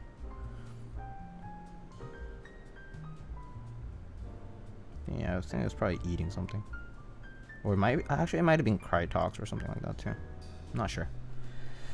Have you ever tried washing a desk mat? Yeah, you just throw it in the washer with light detergent, and yeah, you just throw it in the washer, and then you once you take it out of the washer, you just hang it to dry. Like I just hang it between two chairs, for example. How could you do that to it? I'm sad now. Oh, that's too bad. Been using a Logitech G710 for 10 years now. I got cherry browns. Man, those cherry browns, you might as well not sell that keyboard and just keep it. Harvest those cherry browns and lube them and put them somewhere else. Like lube them, spring swap them, and put them somewhere else. You know? Alright, so I'm also gonna do a slight touch of lube on the housings as well. So basically wherever the wire is gonna sit. So like between this and this part of the housing, where the wire is going to sit. Yeah, just a slight touch is fine. It's not because the wire is already doing most of the job there. And then a little bit of lube right there where you technically can't really reach, but using the brush you can at least jam some lube in there. I'm just gonna take off some of the stock factory lube in there because it's just kind of like getting in the way of things. And we're just gonna replace it with a bunch of 205.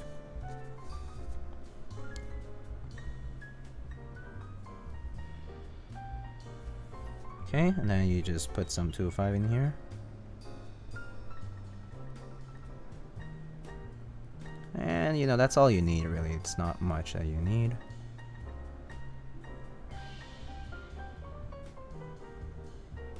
And then if you want, you can lube like other surfaces that you think might be touching. Like, you know, some people do the surfaces up here.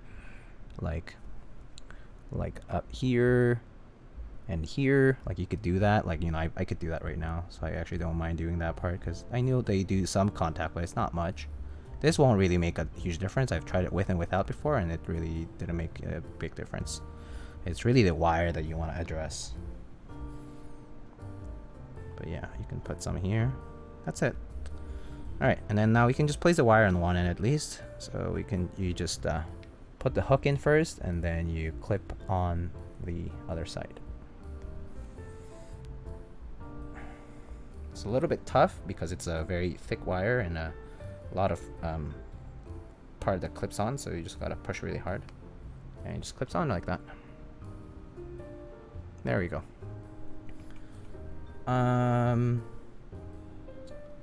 Yeah. Would those qualify as vintage rounds at some point?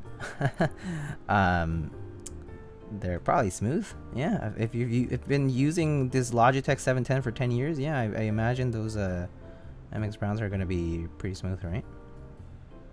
Don't you think?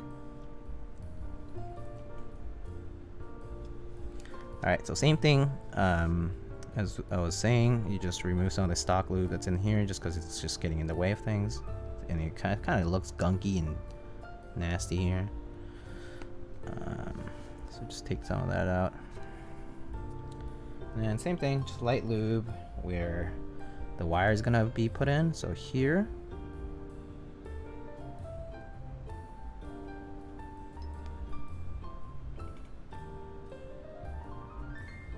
it's fine, and then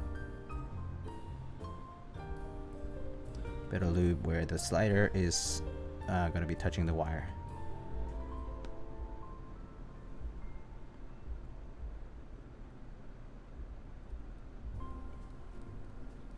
Just enough to cover the surface is more than enough. And same thing, you can do this vertical, this part of the housing. So maybe just of the slider, my bad. It's really not much. Doesn't really make a difference, as I said.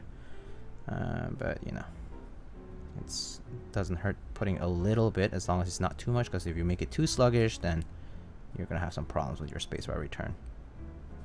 Okay, just a light touch of lube, and then again, same thing. Push your slider in. Keep your wire here. Put it in the slot first, and then put it into the clip. And apply force and snap right in. There's your spacebar. Okay, so now that the spacebar is done, we're gonna put the spacebar back into the housing.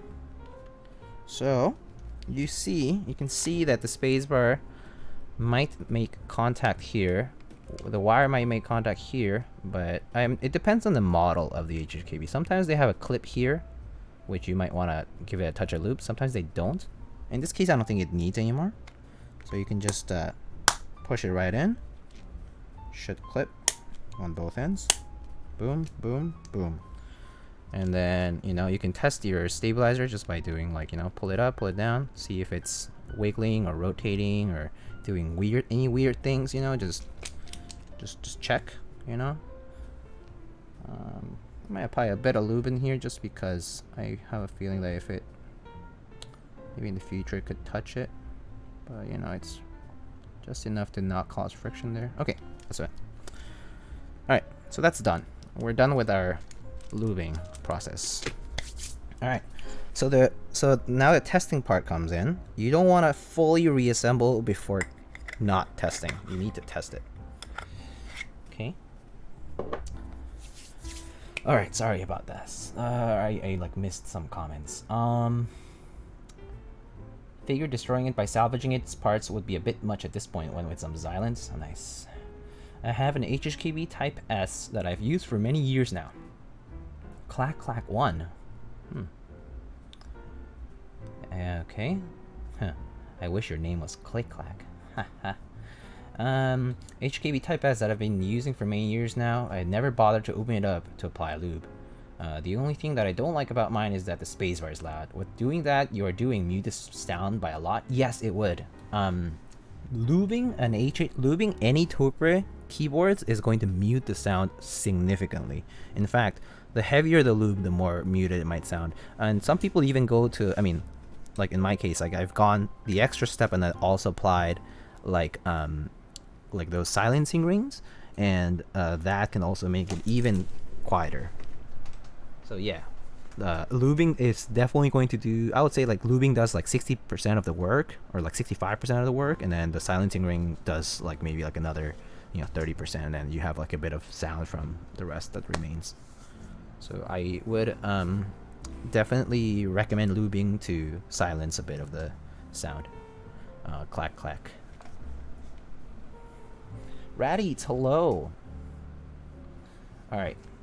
Didn't realize you could pull the whole spacebar snap thing out. Yeah, it has these clips here, so if you look here, you guys see how there's a little tab.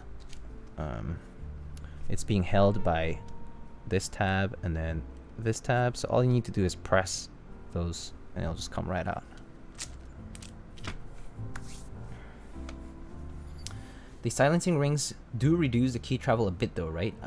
Yeah, it's very, for me, the silencing rings don't feel very, like, it really doesn't feel like they're doing much. As far as reducing travel, I don't personally feel like it's that bad. So let me take out this tea bag.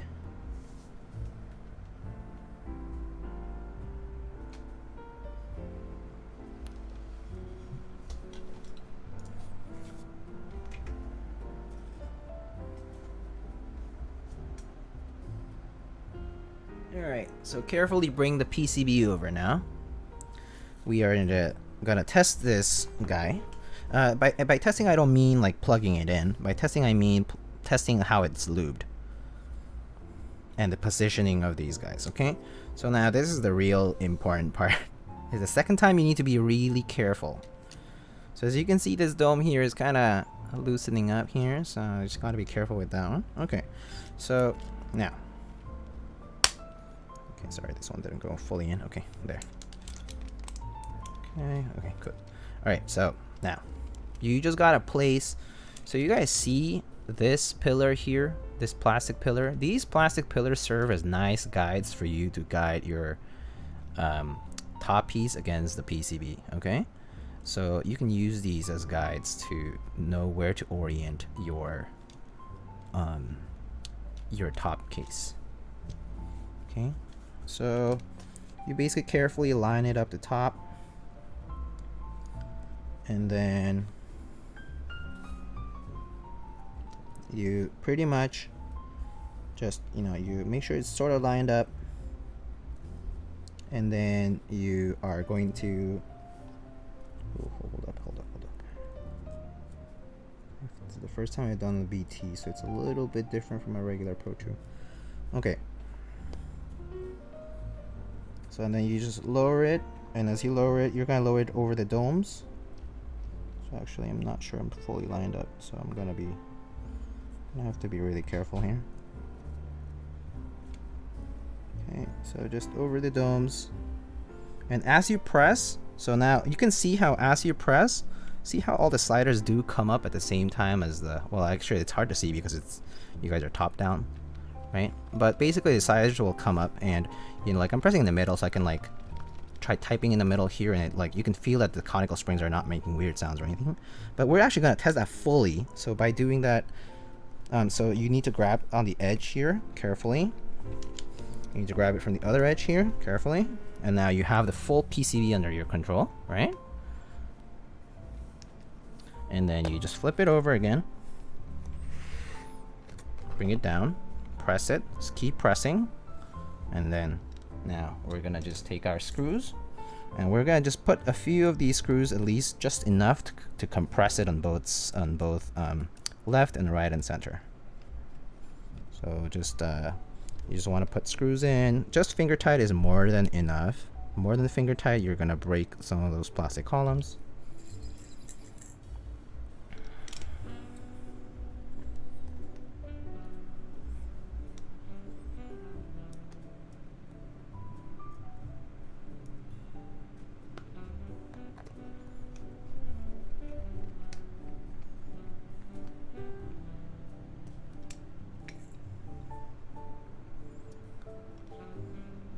I've reopened my HHKB so many times to move around half the springs domes. I feel bad. Yeah, I've had that happen a lot too. Don't worry. It's not exclusive to like you guys. Like it's, I think everyone who has done Topre knows the woes of doing Topre. It's just hard. This stuff is like annoying.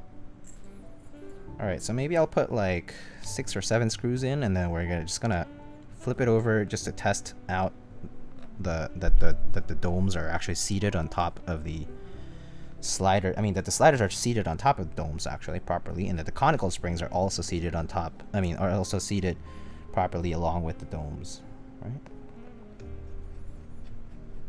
So right now I think I have secured center. I've secured some lower and upper parts. Maybe I'll do this one just to make sure.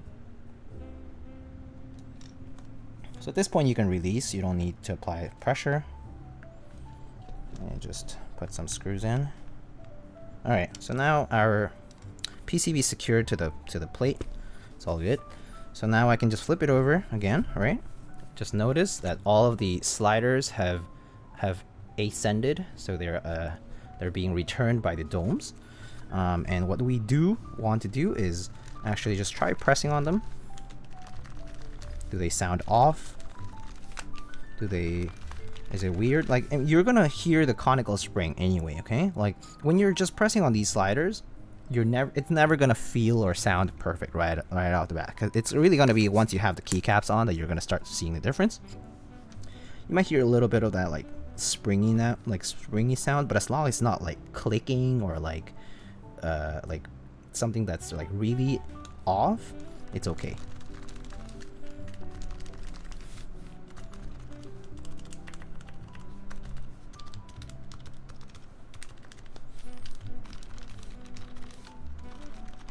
Okay, so these seem to return okay.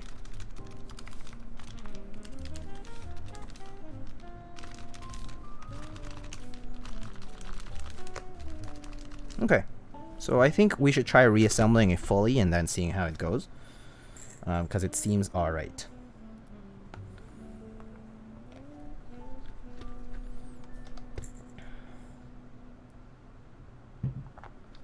Oh, actually, this might not be a bad idea to actually try plugging in the ribbon cable and testing out our PCB. So I might do that actually. So in order to do that, I do need to plug it in. So bottom housing, top housing, right? So all I need to do is just get this ribbon cable in here.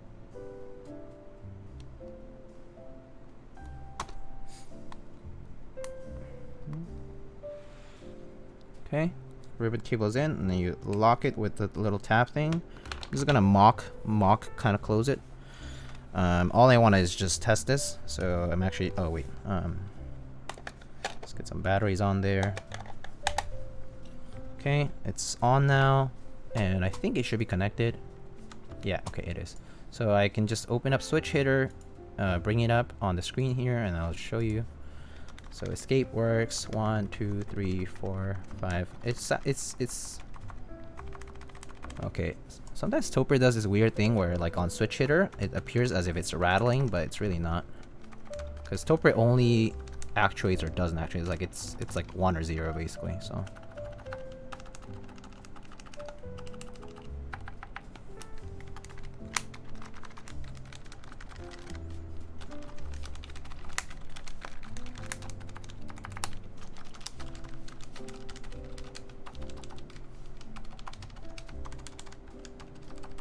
Okay, all works, and then also test your function keys. So in my case, I just test the arrows or the delete, or like a FN key. It seems to work perfect. Okay, so it's all working. Make sure to turn it off in the case of the BT,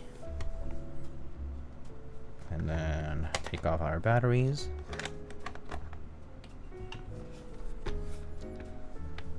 And then we're gonna do the remaining part of this build. So for this, I just need to take this off again. Cool. All right.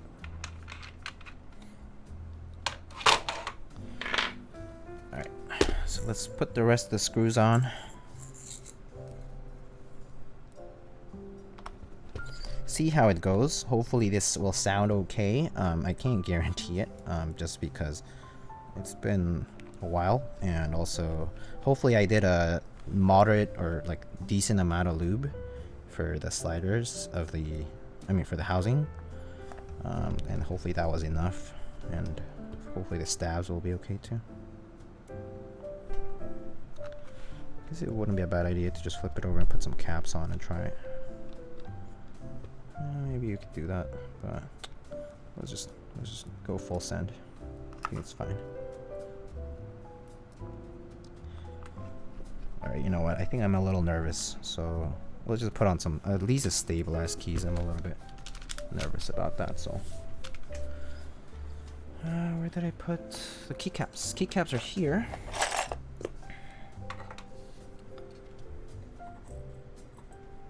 Okay, we have that spring thingy. Put the spring on. Put the space bar on.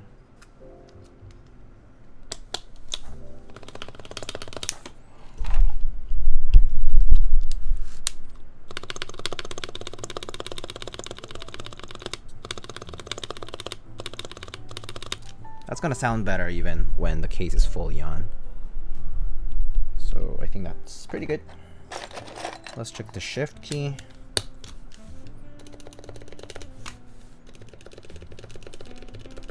Okay, that's not really rattling.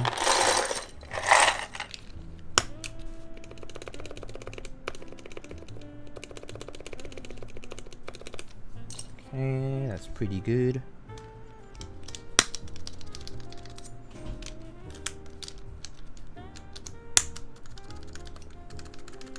Okay, I think this is fine. So we can go with the rest. Nice drunken. Hello, Javier. How you doing, man? Thank you.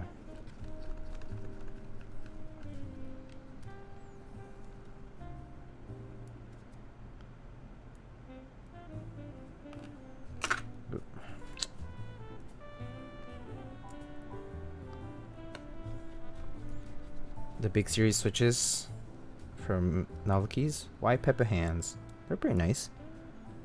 I have my foot pedal, though I don't really use it anymore. I don't really see a use for it right now.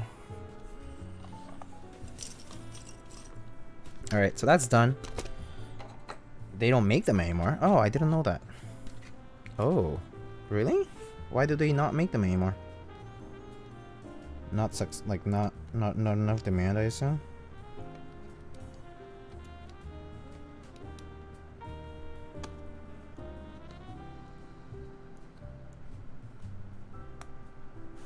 Okay, plug in our board with the daughter board. Clip it back on. Now, when you close it, okay, close. So there are these clips here at the bottom case that first clip onto this part of the case and then the top. So you get the bottom in first, and then you close it from the top like that, and then you just make sure that there's no gaps. Like, I mean, that is normal seam, but there's no weird gaps in the case. They make these HHKBs better now, I think, with the tolerances than before, so it looks fine to me. And then we're gonna get the rest of the screws. No foam? No foam. Do you know the sound difference between this and the S version? Yeah, so the S version is silenced, so it's gonna have silencing rings. So it's gonna be quieter. Do you see the heavy grail? Yeah, I know about the heavy grail. Of course I do. I've known about the project for a while. It's been a long time since they started, since Norbauer started.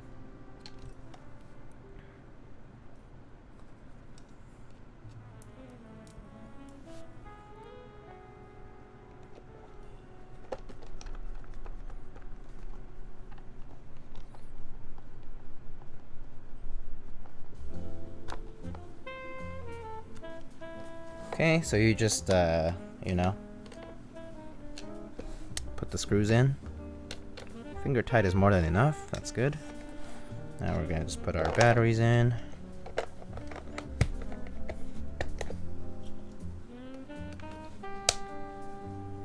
Actually, I gotta turn it off, make sure it's not on. And just put some keycaps on it.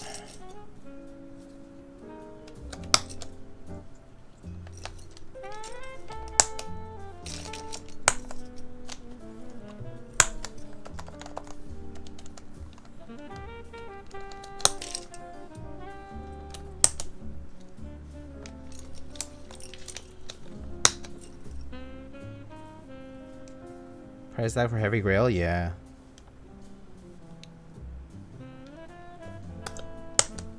Yeah, definitely not cheap.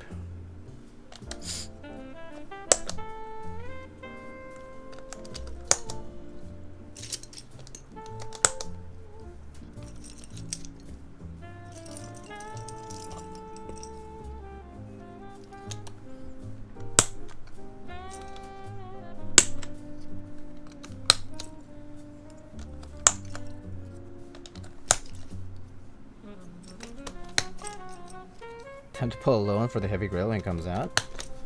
That's a lot of money. But I mean, a loan? Just sell some stuff you have. I bet there's stuff you won't use.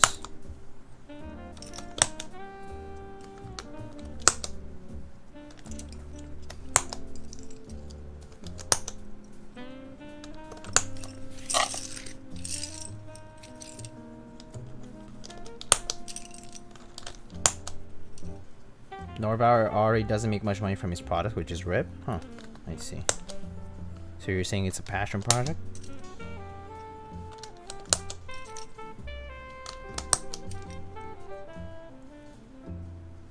I wonder why the bottom alpha keys have a clicking kind of sound when you press them. All of them do. I'm not. This is what people call the Topre snap. The keycaps snap onto these sliders because of their design. So they're designed such a way where you see how it's like a little bit tapered right there. So these expand and then snap back down on the slider. That's how they hold onto the slider. Nectar KR, how's it going? I'm doing alright, how are you? Yeah.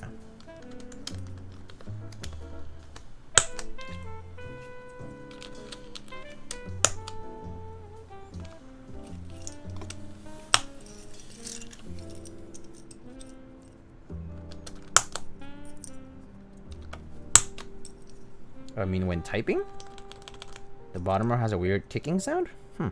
Never really felt that way about it. Does it? Maybe the domes are misaligned with the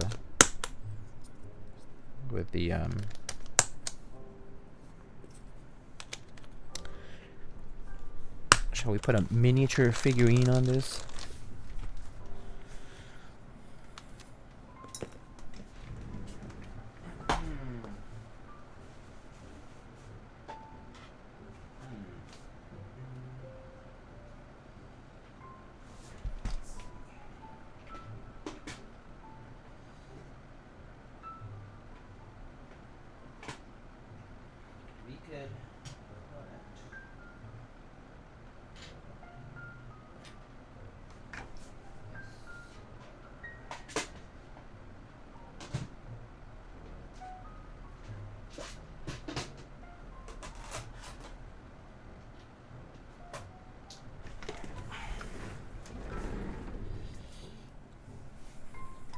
Alright, I brought some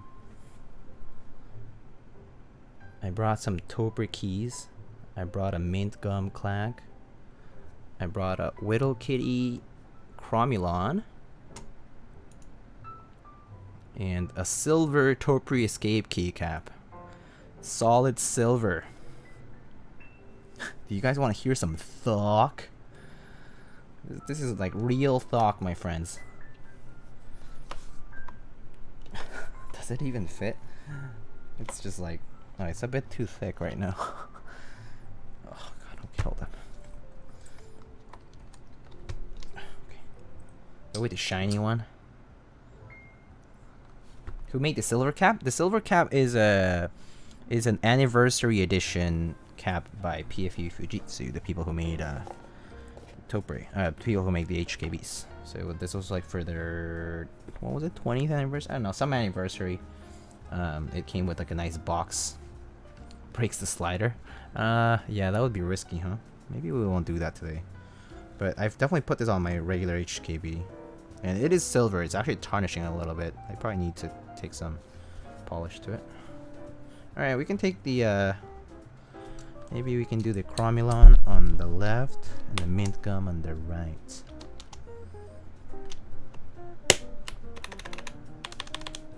Boom. There we go.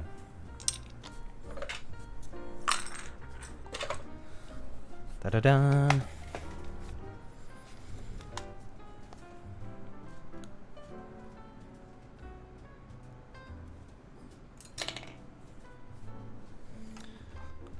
Da-da-da. Look at that.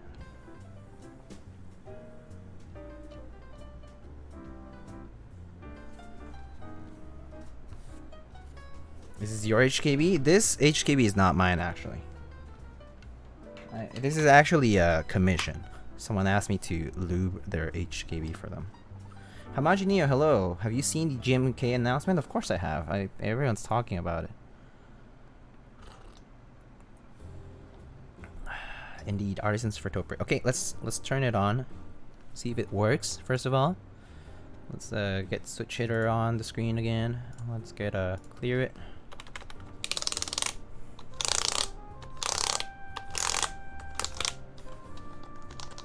Alright, it works, so that's good. Now, we're gonna compare the old sound versus the new sound by doing a typing test.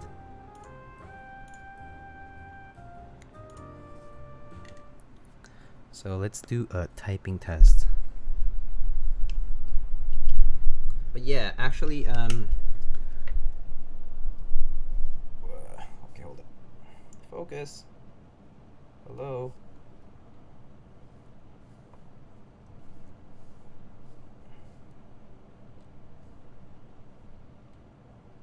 Alright, so come on. Alright. So a big reason why I did this stream is because people were asking me to do Topre at some point, and so I haven't done it before, and so I was like, okay, I might as well have it and put a VOD up later on. You know, it could be useful for future reference, right? So that's why I ended up doing it. Excuse me? Ban.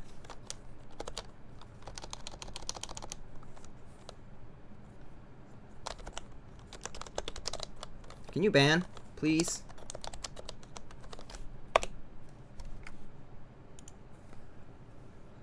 Thank you. Jesus Christ, people. Why do people gotta be like that, huh?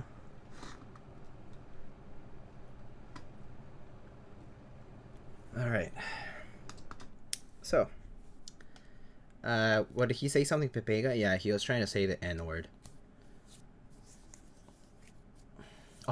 Obviously that's blocked by Automod. If that weren't blocked by Automod, I would be mad at Twitch for being incompetent. Yeah. Alright.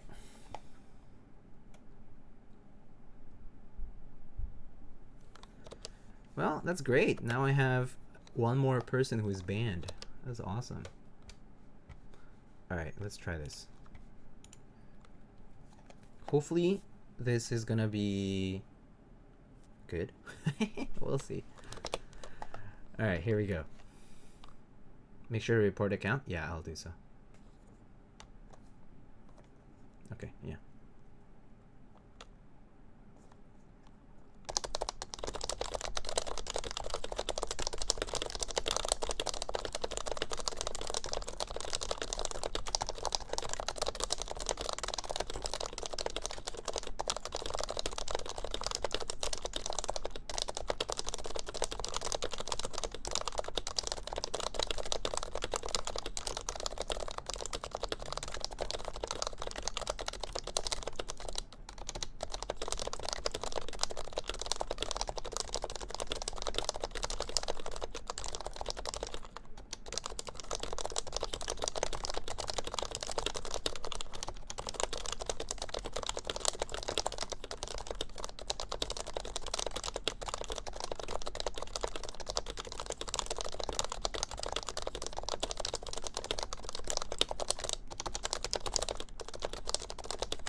$119 again. Not too bad. $130 or we riot. I would have to do it really fast. Also, I was a little bit distraught by the earlier person who was trying to be a troll.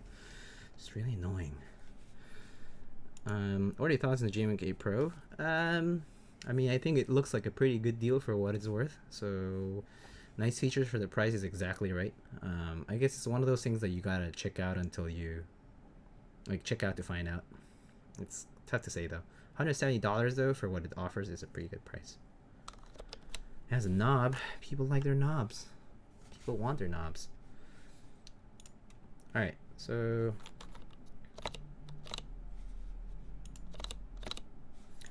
these are the mods though.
So what do you guys think compared to stock?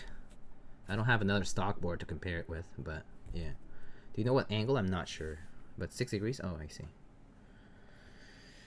Do you see the new NK65 Olivia teaser? Yeah, I did. I saw that on Instagram. Will we ever get to see your large private commission? Probably not, actually, Obsidian. Because they're going to be staggered and they're going to be, like, coming and going.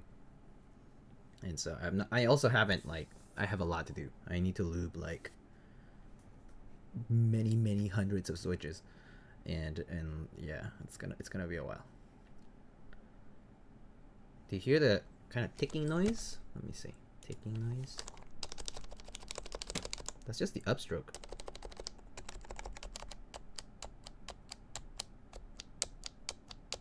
And that's just a keycap, probably. Yeah, that's just a keycap.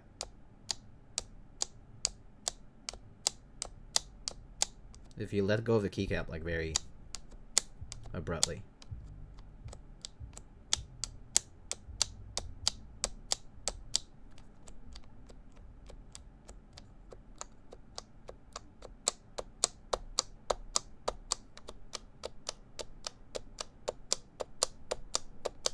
Yeah.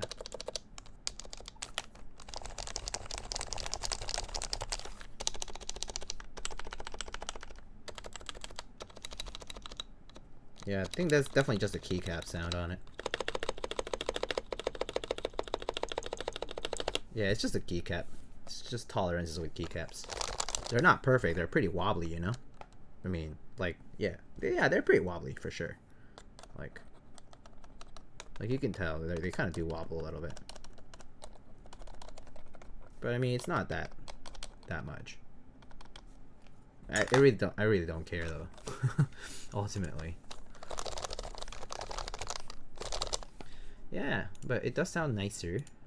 Private commission? Yeah, so there is a I have a private commission underway. Yeah, I can't really release too many details about it, but yeah.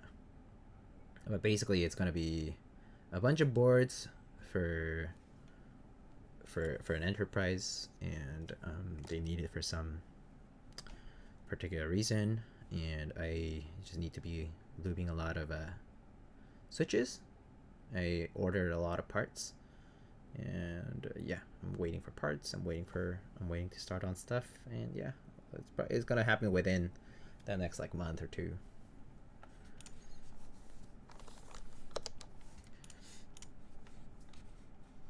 I stalk Diego's build queue too much. Yeah, that's true. Yeah, no, there's not many people who kind of look at it. Like, you're building keyboards? No, building. I don't manufacture keyboards. How would I manufacture keyboards? I don't have access to a manufacturer, or at least not in the sense that like I submit files or something. It's like not like I have designs already made, you know? Yeah.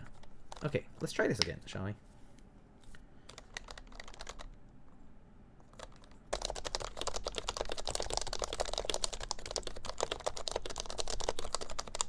Ah, too many typos.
Ooh, 126. There we go. That's a little better. CNC in the closet. I look at the backlog, gives me anxiety. There's been a few boards that have been just sitting there for a long time. Yeah. But that's because some people never sent me the parts that they needed to send me.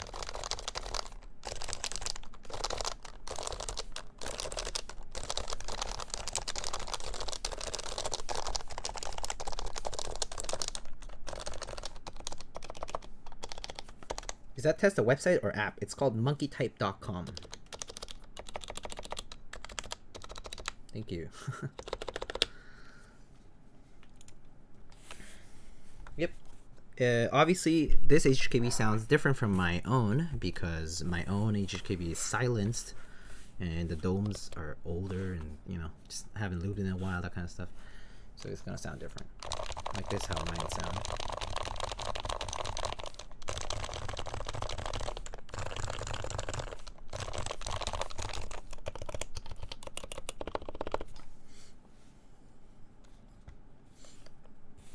But yeah.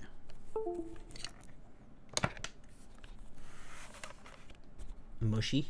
Yeah, kind of, huh? Has a bit of a like a sunken or like mushier sound, I guess. You could say that, yeah. I like it though. It's a pretty nice sound for me, at least. Yeah, I like it. So okay. Good mush. Yeah, it's the good kind of mush. All right. So this is what our HHKB looks like. Of course, with artisans that are mine in this case, but this is what I was asked to do for the client. Just lube it, make it sound better, get rid of that rattle. This is really as good as it gets. You can of course silence it with silencing rings if you wanted to make it quieter. Some people really like this, the not silence experience. A lot of people do, actually. I would say like most Topre enthusiasts really like it without silencing. But yeah.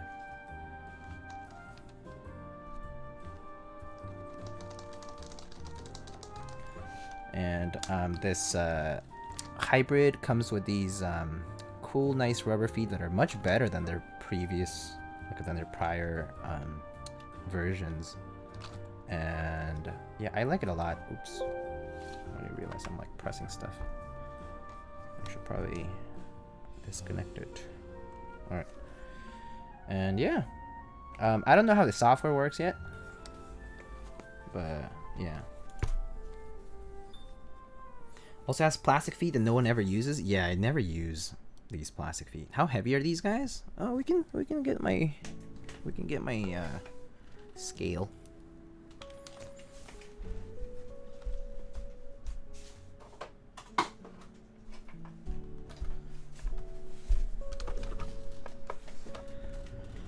So let's weigh them. I have to shill to keep my mod title. So speaking of shilling, I haven't shilled today, but please consider supporting all my sponsors, right? Exclamation sponsors for all the links. First is Keycaps, where we have currently Gmk Hallyu. On Dixie-Mech, we have Gmk Redline until the 13th of this month. On novel keys, we still have the Random Frank P and K65 until the end of this week, actually, this Friday. And then there is Gmk Honor by BIP. There is Gmk Noir, please consider. It's sponsors with an O, my friend.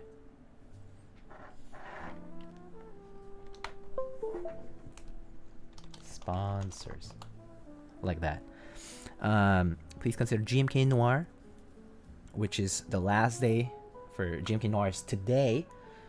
And then lastly, please consider Salvin.com as well for future products. If you're located not in the United States and you wanted to purchase a Key Cult 160 or 165 wrist rest, Salvin.com is basically the EU proxy for it.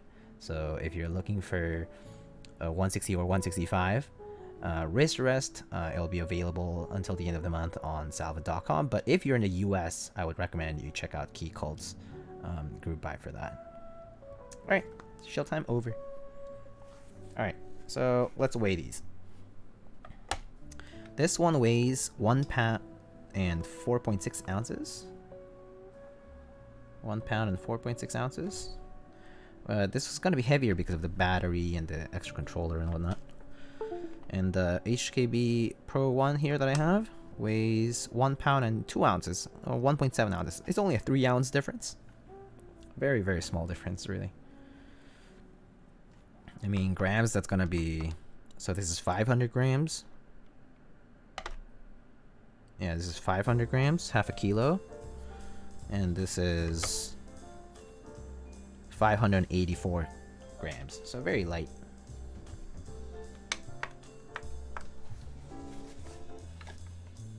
I thought Singa would be one of my sponsors. They don't really have any...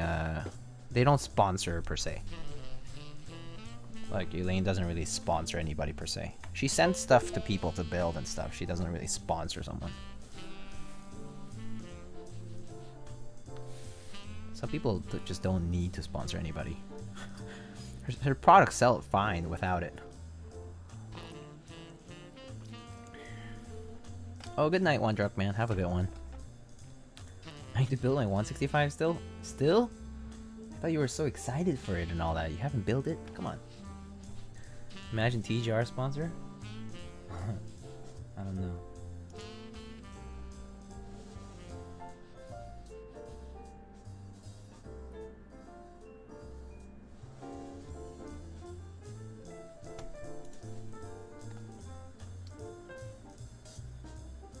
Such lubing. Been too busy interviewing. Oh, I see. White or black HKB? Tough choice. Let's bring a black HKB over. Maybe you can decide based on that.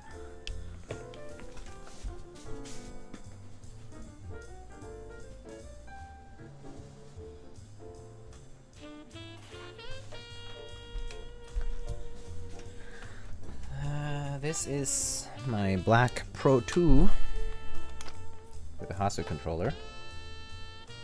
So maybe let's make a run for it.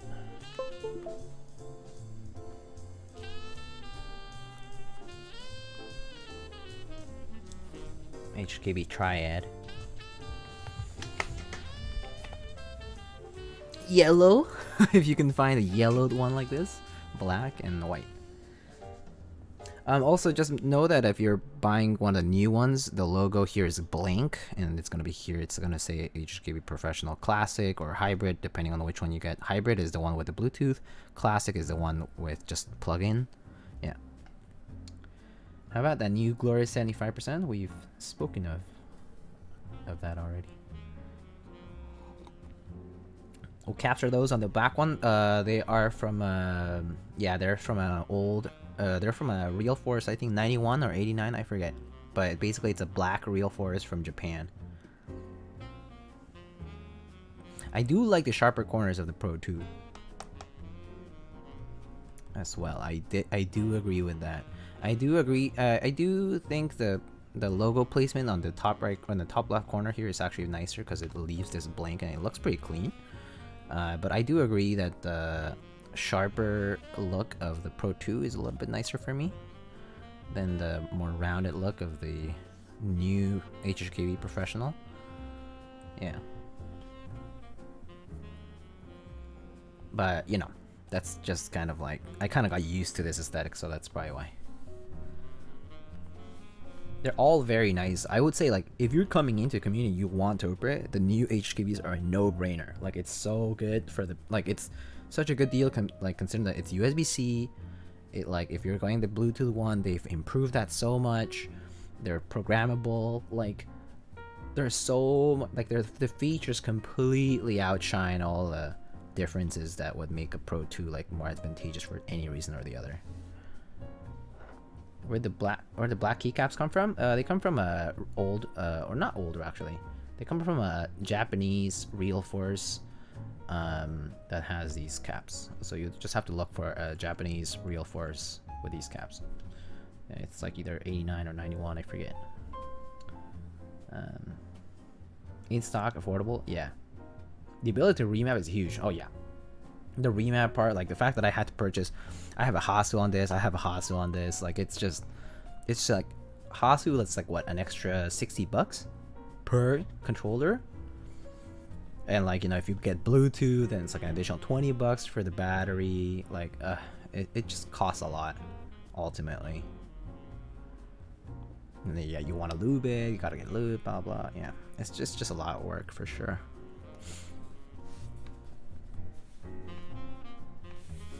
KBD fans, HHKB BLE is a better Hasano. Oh, I see. Haven't tried that.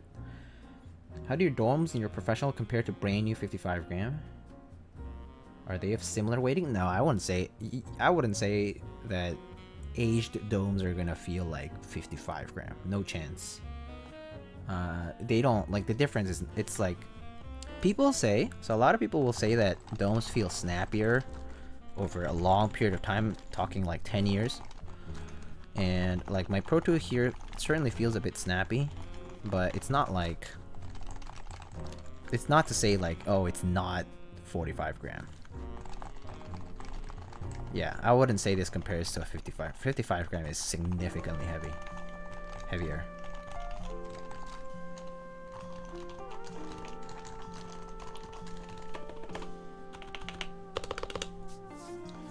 Yeah. Aussie vendor for JTK Sakura Knight Sakura is offering GTK trays and Latin alphas with the purchase of the GV when it comes out. Cool. Neat. Alright. So that's it for Topre. You guys want to check out something exciting? Actually, no, never mind. There's not much. Actually, I just realized I confused something. Never mind. Never mind.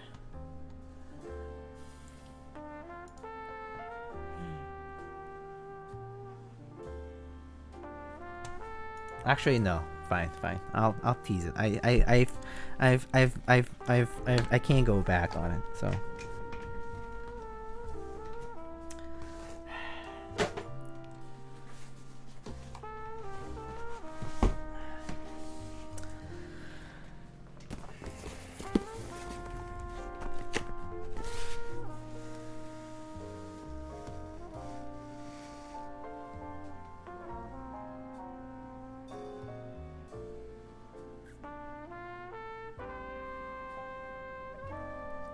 It arrived today. So I'm very excited. Shrek board? Man.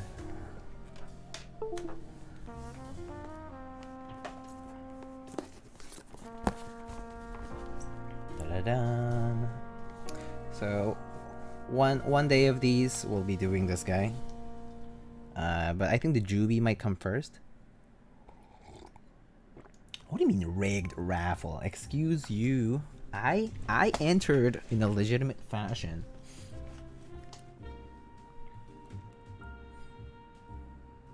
I'm pretty sure that it was just like huge demand for Ogre. If you don't know what Ogre is, just look into doesn't mean it couldn't be rigged. I personally don't think Zekin is that kind of person.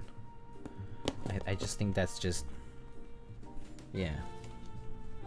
I mean, in that case, would you argue that it's wrong that all the people, like, you know, it's basically like saying like, oh yeah, like I've seen people say this of artisans too. It's like, oh yeah, all the friends of these makers get caps. Oh, blah blah blah blah blah. It's like, yeah, so what? Makers can't have friends or something? It's just like, excuse me? Doesn't make sense. Do you have just artisan? Do you just have artisans for membrane keyboards, or do you use a MX capable thing for membrane? There's artisans for MX and there's artisans for Topre, separate.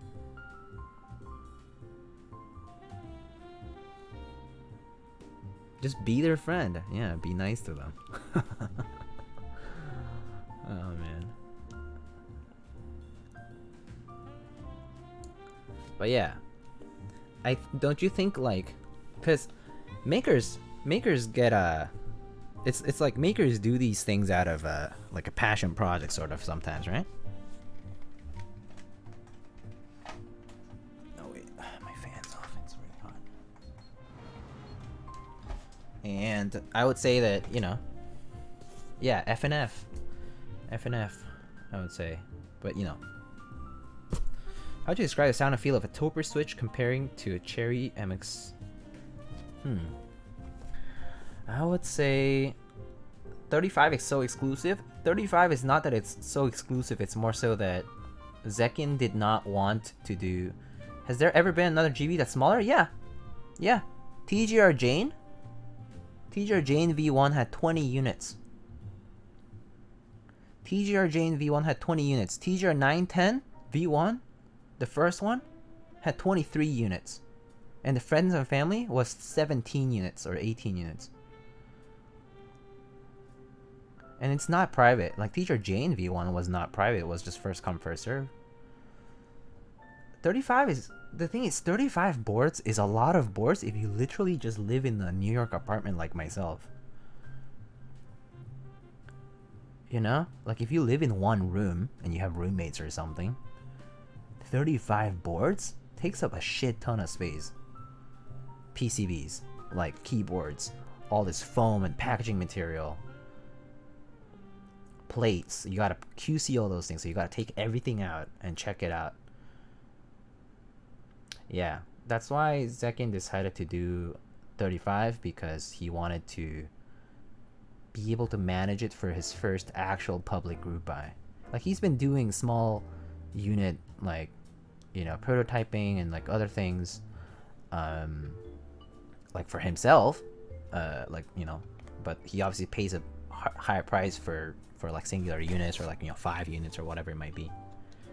How much was it? Yeah, something like that. 400 plus shipping, I think that's right. I paid a little more because I paid for an extra plate and a PCB. He said he was doing it out of his parents' house too, so it would have been bad to take so much space. Yeah, things like that. So yeah, it's just it's reasonable to do smaller buys, especially if it's your first time, or if it's, you know, first time, or you just want to keep things relatively manageable.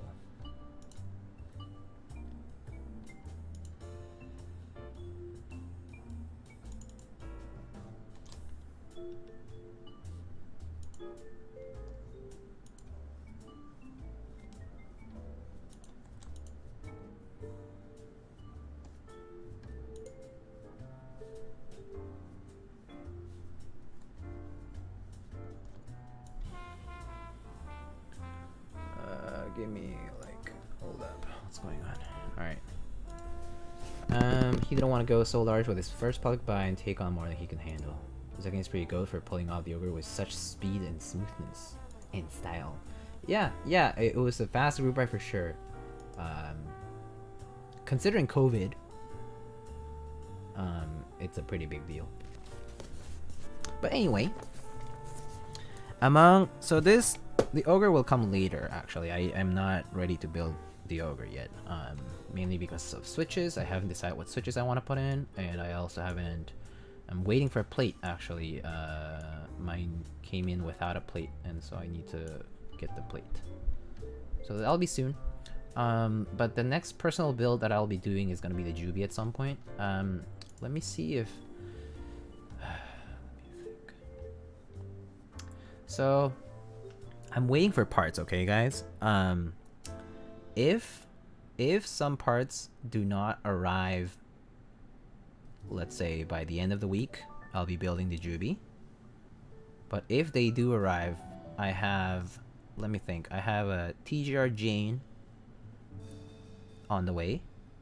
I have a private group buy board on the way.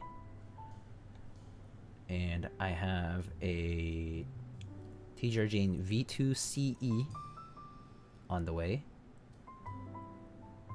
as well as yeah, there's some other stuff. What macro board is that? This is the Rama M6A or M6C, M6A, whichever. All of those have 6 slots like this.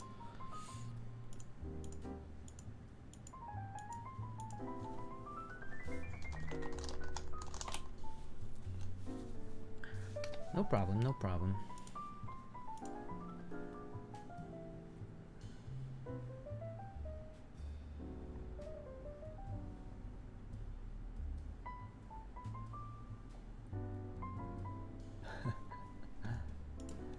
Can Rama hurry up with Zenith? Alright, I think we're basically done with the stream tonight. I don't think I have time to build another thing. And I kind of want to pay attention to what's going on. To other things. Oh. I see. Not much. Do we have anything else? Any announcements? Well, Gmk Noir ends very soon, so machines are burring. Oh, let's go! Let's go! Let's go! Let's go! Let's go! Let's go! Hold up. So Salvin's currently streaming. Wait, can I? So raid Salvin CNC. Or wait, no, wait. What the fuck? No, Salvin's not CNCing shit right now. It's like 4 a.m. there. Oh, you mean machines go burr in terms of the Zenith? Yeah, machines are burring for the Zenith for sure. Let me see. Who's streaming right now though? Who is streaming?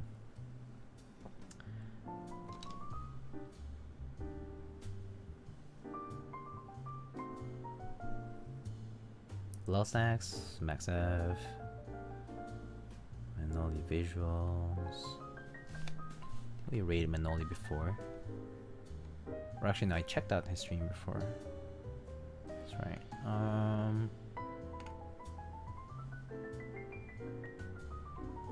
Who can we raid?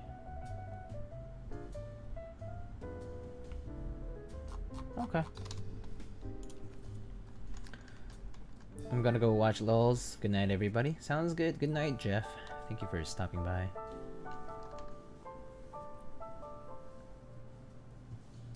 Oh, your opponent, when's my proto coming? So sad I didn't get in. Yeah, rip. If I had another PCB, I could send you one. Alright, I think we can go raid Manoli Visuals. They are a relatively new content creator in the keyboard space, at least. Wait there. No, let's actually, you know what? Let's actually raid. Let's go raid MaxF.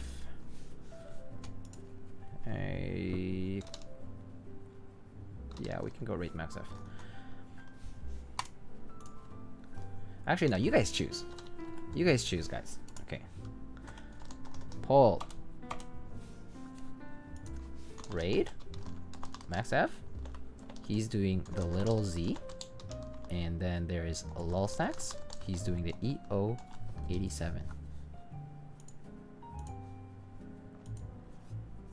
Who do you want to raid?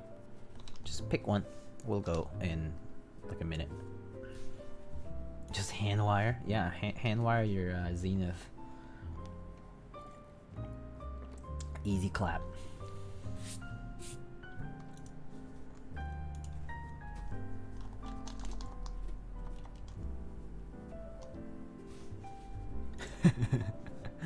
Hand wire? Oh god, how tough must that be? Including the macro cluster? Oh my god.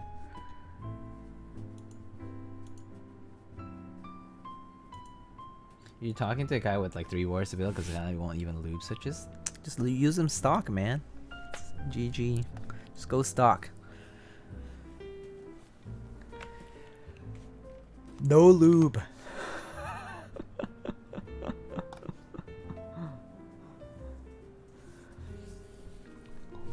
Alright.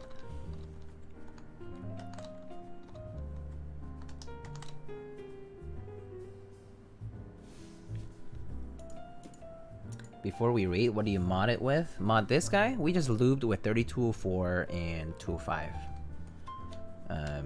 No silencing mods or anything like that. No foam. Just decide to keep it clean. It can be done, but I don't think it's necessary. I think these guys do just fine without it. Alright, let's rate Lulstacks then. Lulstacks. Is it underscore? Underscore.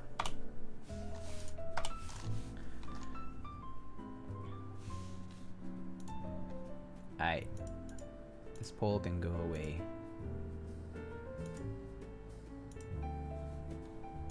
Alright guys, thank you so much for stopping by. I hope that you guys are all doing alright despite what's happening. I hope y'all, you know, hang in there. I'll probably be streaming again soon. I've been getting distracted very easily, so I do need to get some work done. But once that's done, you know, I'll make some time to stream. And yeah, get right back into it soon. So I'll see you guys the next time. See you everybody. Take care. Bye bye.